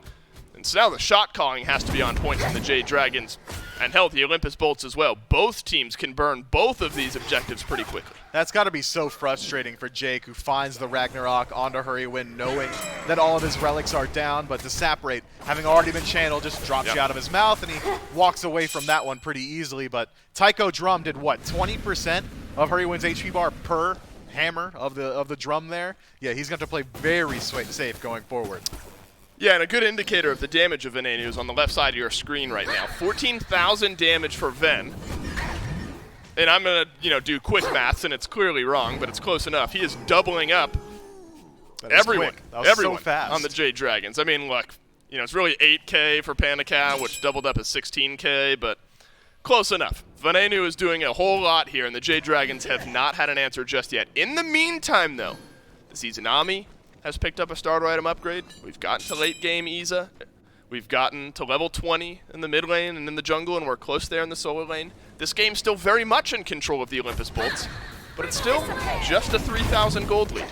The momentum's still with the Bolts, but it's not overwhelming just yet. Yeah, experience is starting to mean less and less as time goes on, and 3,000 gold is not the same at 25 minutes as it was at 12 minutes. Now that 3,000 is really spread out pretty evenly across the board. Maybe some of these guys are starting to look at their 6th item, but I'd argue that really this is a dead even match at this point. It's really just map state separating these two squads. And take a peek at the map, Dave. Not much has happened on it. Left wave. Yeah, left wave is pretty far up, but it's not going to threaten the tier 2 on its own. Those are normal minions. That's true.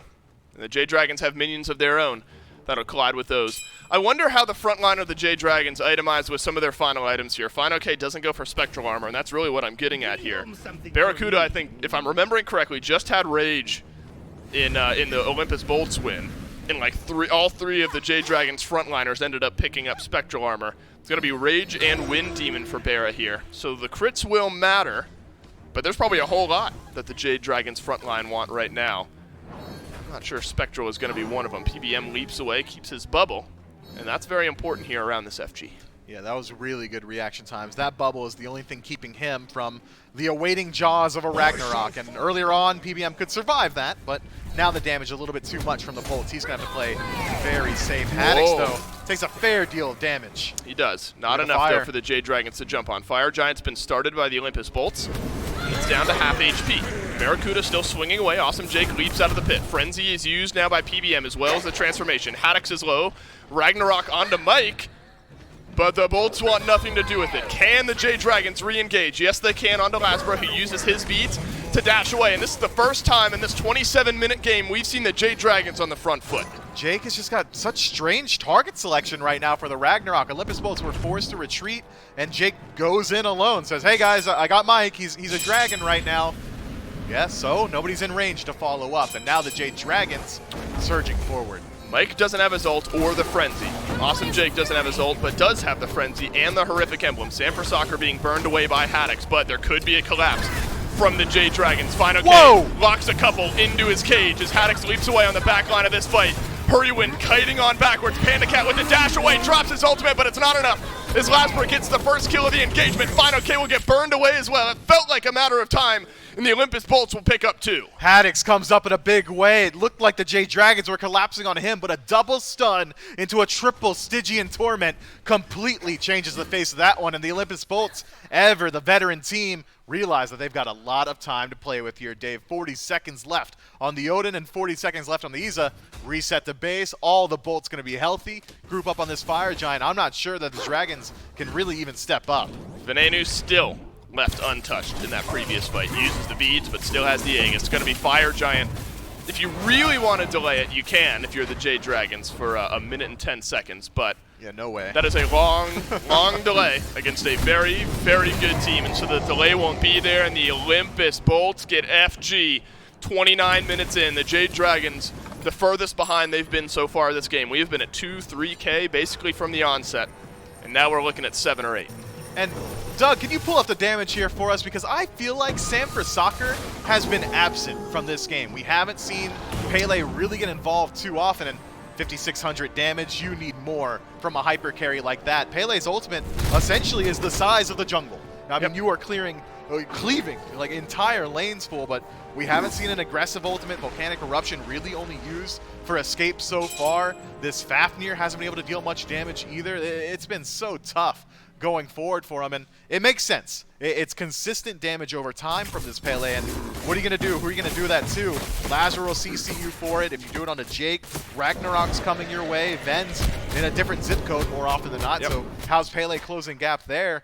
The game does simplify, however, on base defense. These tier 2 towers are pretty small, Dave.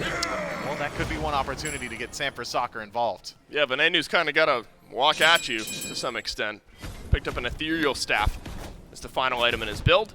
So sustain still the name of the game here for Ven, given his starter item upgrade.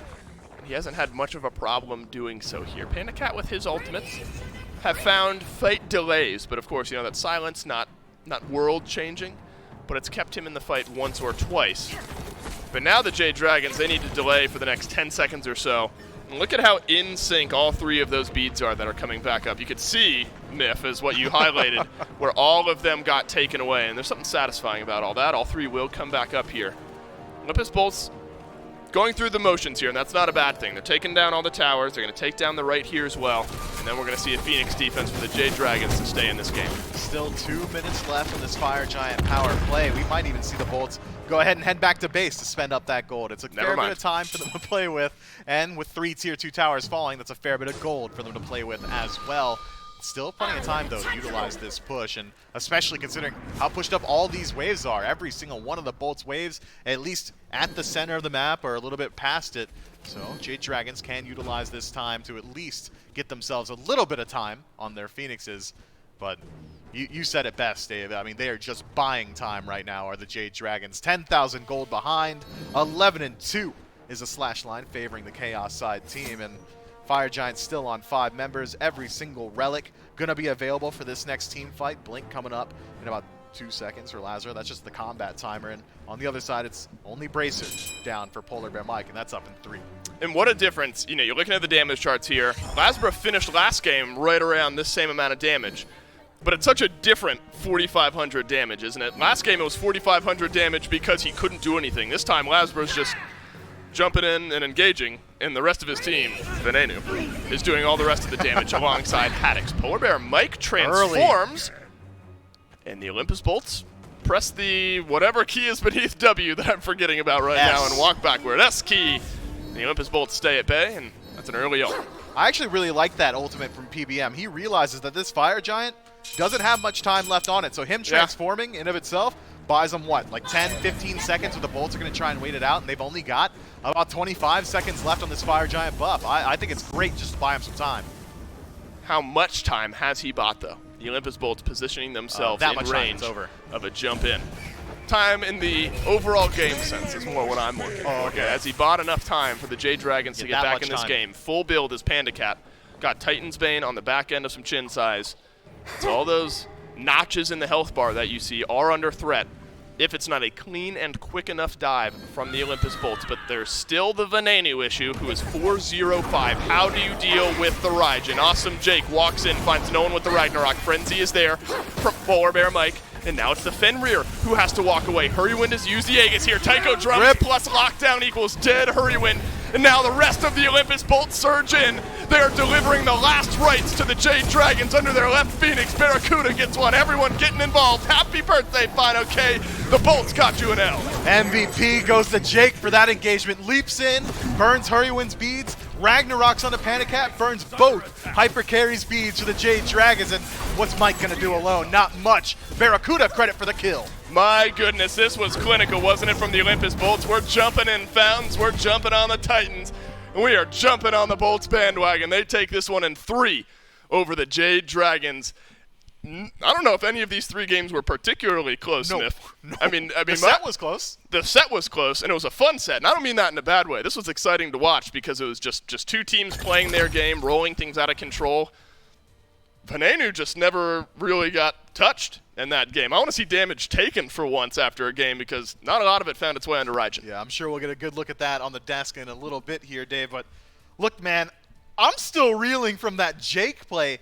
Fenrir is not a god that has AoE CC. That's one of his greatest failings as a support, right? You're not able to burn multiple beads, but somehow finds both priority targets on that Phoenix Siege. I think if he just gets one set of beads, we're likely still talking about this game right now. We're probably still casting it, but instead comes up in the biggest way possible for his team. He gets my MVP for sure. I voted Dragons on this one. I thought the momentum of the Dragons was going to carry them through this set. The Olympus Bolts back to their old selves, it seems like. This week, and the SPL is done, and it ends with a big Bolts win over the Jade Dragons. Miff and I are done. That means we're going to break, then the desk will close things out.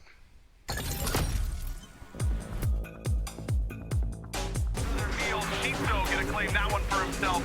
Venenu caught in a bad spot as well, and when it rains, it pours. Van actually gonna turn it around. Uh-oh. Excuse me. Sorry, sir. John Queen. Still good in those moments. Then finds 2 from the grave, including a massive shutdown on the Panatom.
The Olympus Bolts seal the deal in game number 3 and lead themselves to a big victory over the Jade Dragons. And if you want to show some extra support for the Bolts or any of your favorite SPL teams, you can go to shop.smiteproleague.com and pick up all the jerseys or t-shirts or sweatbands or anything that we have available for it. You got to see Dave Beanies. modeling the Stay Salty t-shirt. There was a beanie, as Taco mentioned for it. And I don't know, maybe hold up on the sleeve. It seems the sleeve is a little bit cursed. We saw Hindu Man lose the ping pong game at the very beginning of the day with it, and now the Dragons lose with Dave. It may just be that wristband, that band that may be a little bit cursed, but either way, shop.smiteproleague.com for all your apparel needs. Thank you to Insight for providing that for us. J-Mac and Taco, one more time to round out the day for this set, and Olympus Bolts, they got the big win that they need here going into the final week of play. It essentially transitioned, I think, for the Bolts there in game number 3 from trying to bully Heroin to just bullying Sam all the way through. But I'm not going to lie, J-Mac, I think it would be difficult for even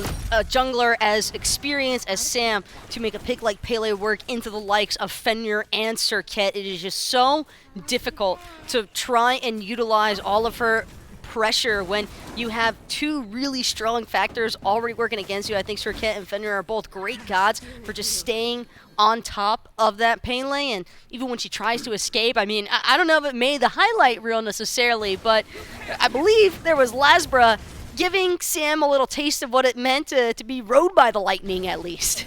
Yeah, it was over at the solo lane fight. We actually saw him grab Sam as soon as he went for the ultimate for that Volcanic Lightning, jumped right on his back, and as soon as that CC immunity ended is when the Serket toss came through from the ultimate, throws him right back into the clutches.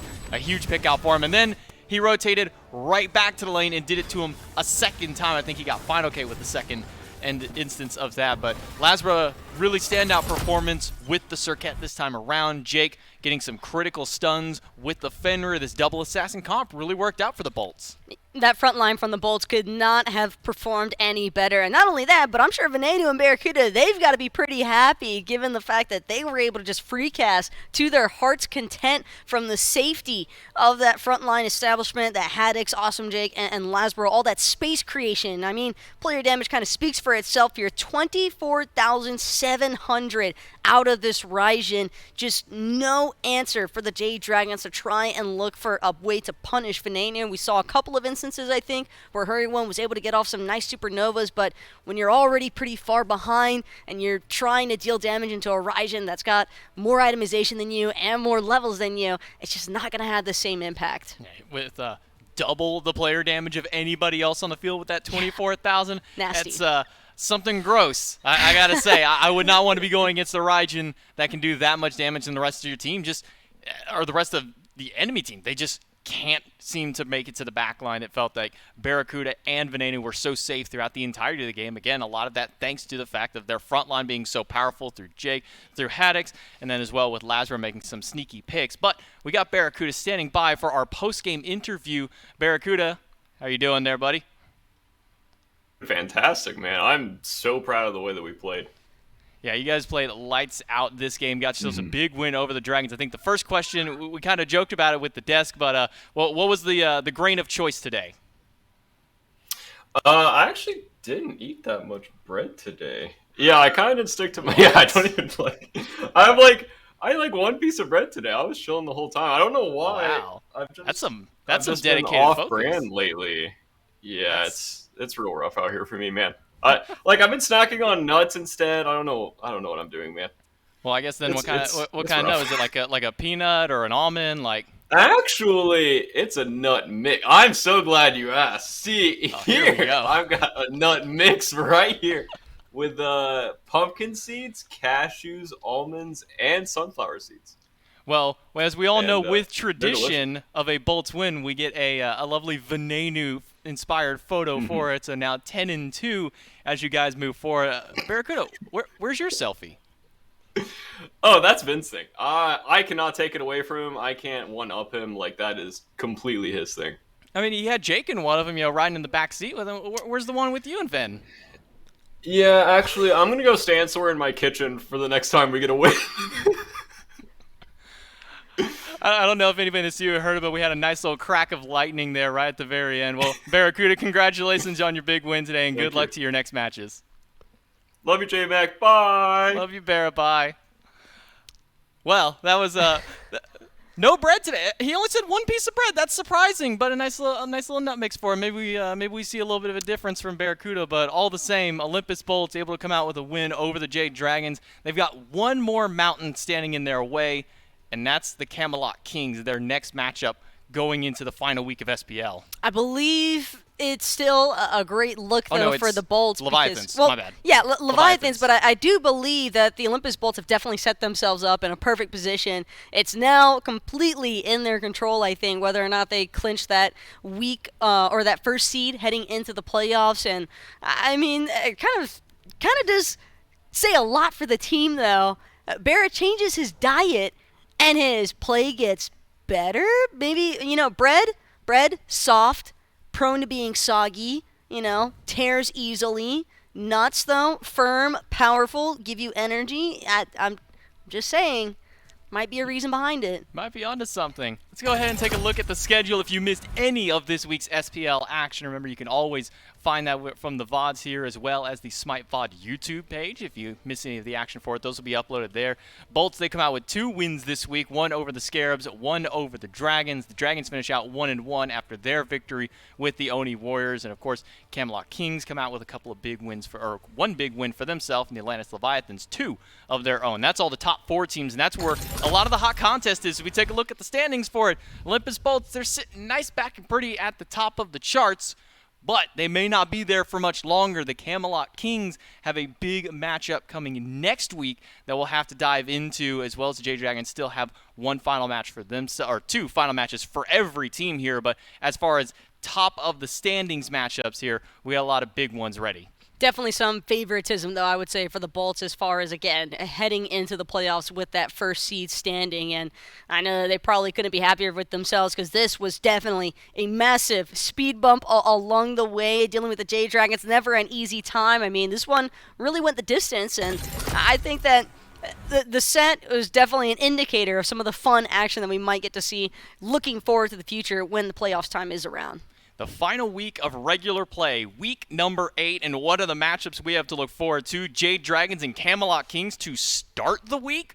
Wow, that's a matchup you definitely don't want to miss, as that's 2 more of the top teams available for it. Then we still see the Olympus Bolts. Can't even speak. It's my job to speak, and I can't even do so. Olympus Bolts and Atlantis Leviathans. Those are the top 4 teams currently in the standings, and there's still some room for shakeup for it. The Bolts need this win over Leviathans, and I believe they also need the Camelot Kings to lose for them to secure that top seed. I believe the Kings would have to win both of their sets and pray that the Olympus Bolts don't win both of theirs, but I have a feeling that the Bolts might be guaranteed at least one of those. Granted, don't want to count the Valhalla Valkyries out just yet, but I'm just trying to keep it realistic, J-Mac. Man, that Thursday, though, is very stacked. Between the Dragons, Camelot Kings game, and then we also have the Warriors and the Tartarus Titans, too, who are battling for those lower 2 positions of the top 6. Not going to want to miss any of the XPL action next week, but that's it for us here for this week of the SPL. From all of us here, the casters, production, and everyone behind the scenes, thank you all. Have a great week, and we'll see you back tomorrow with Content Day, and then Thursday for more SPL.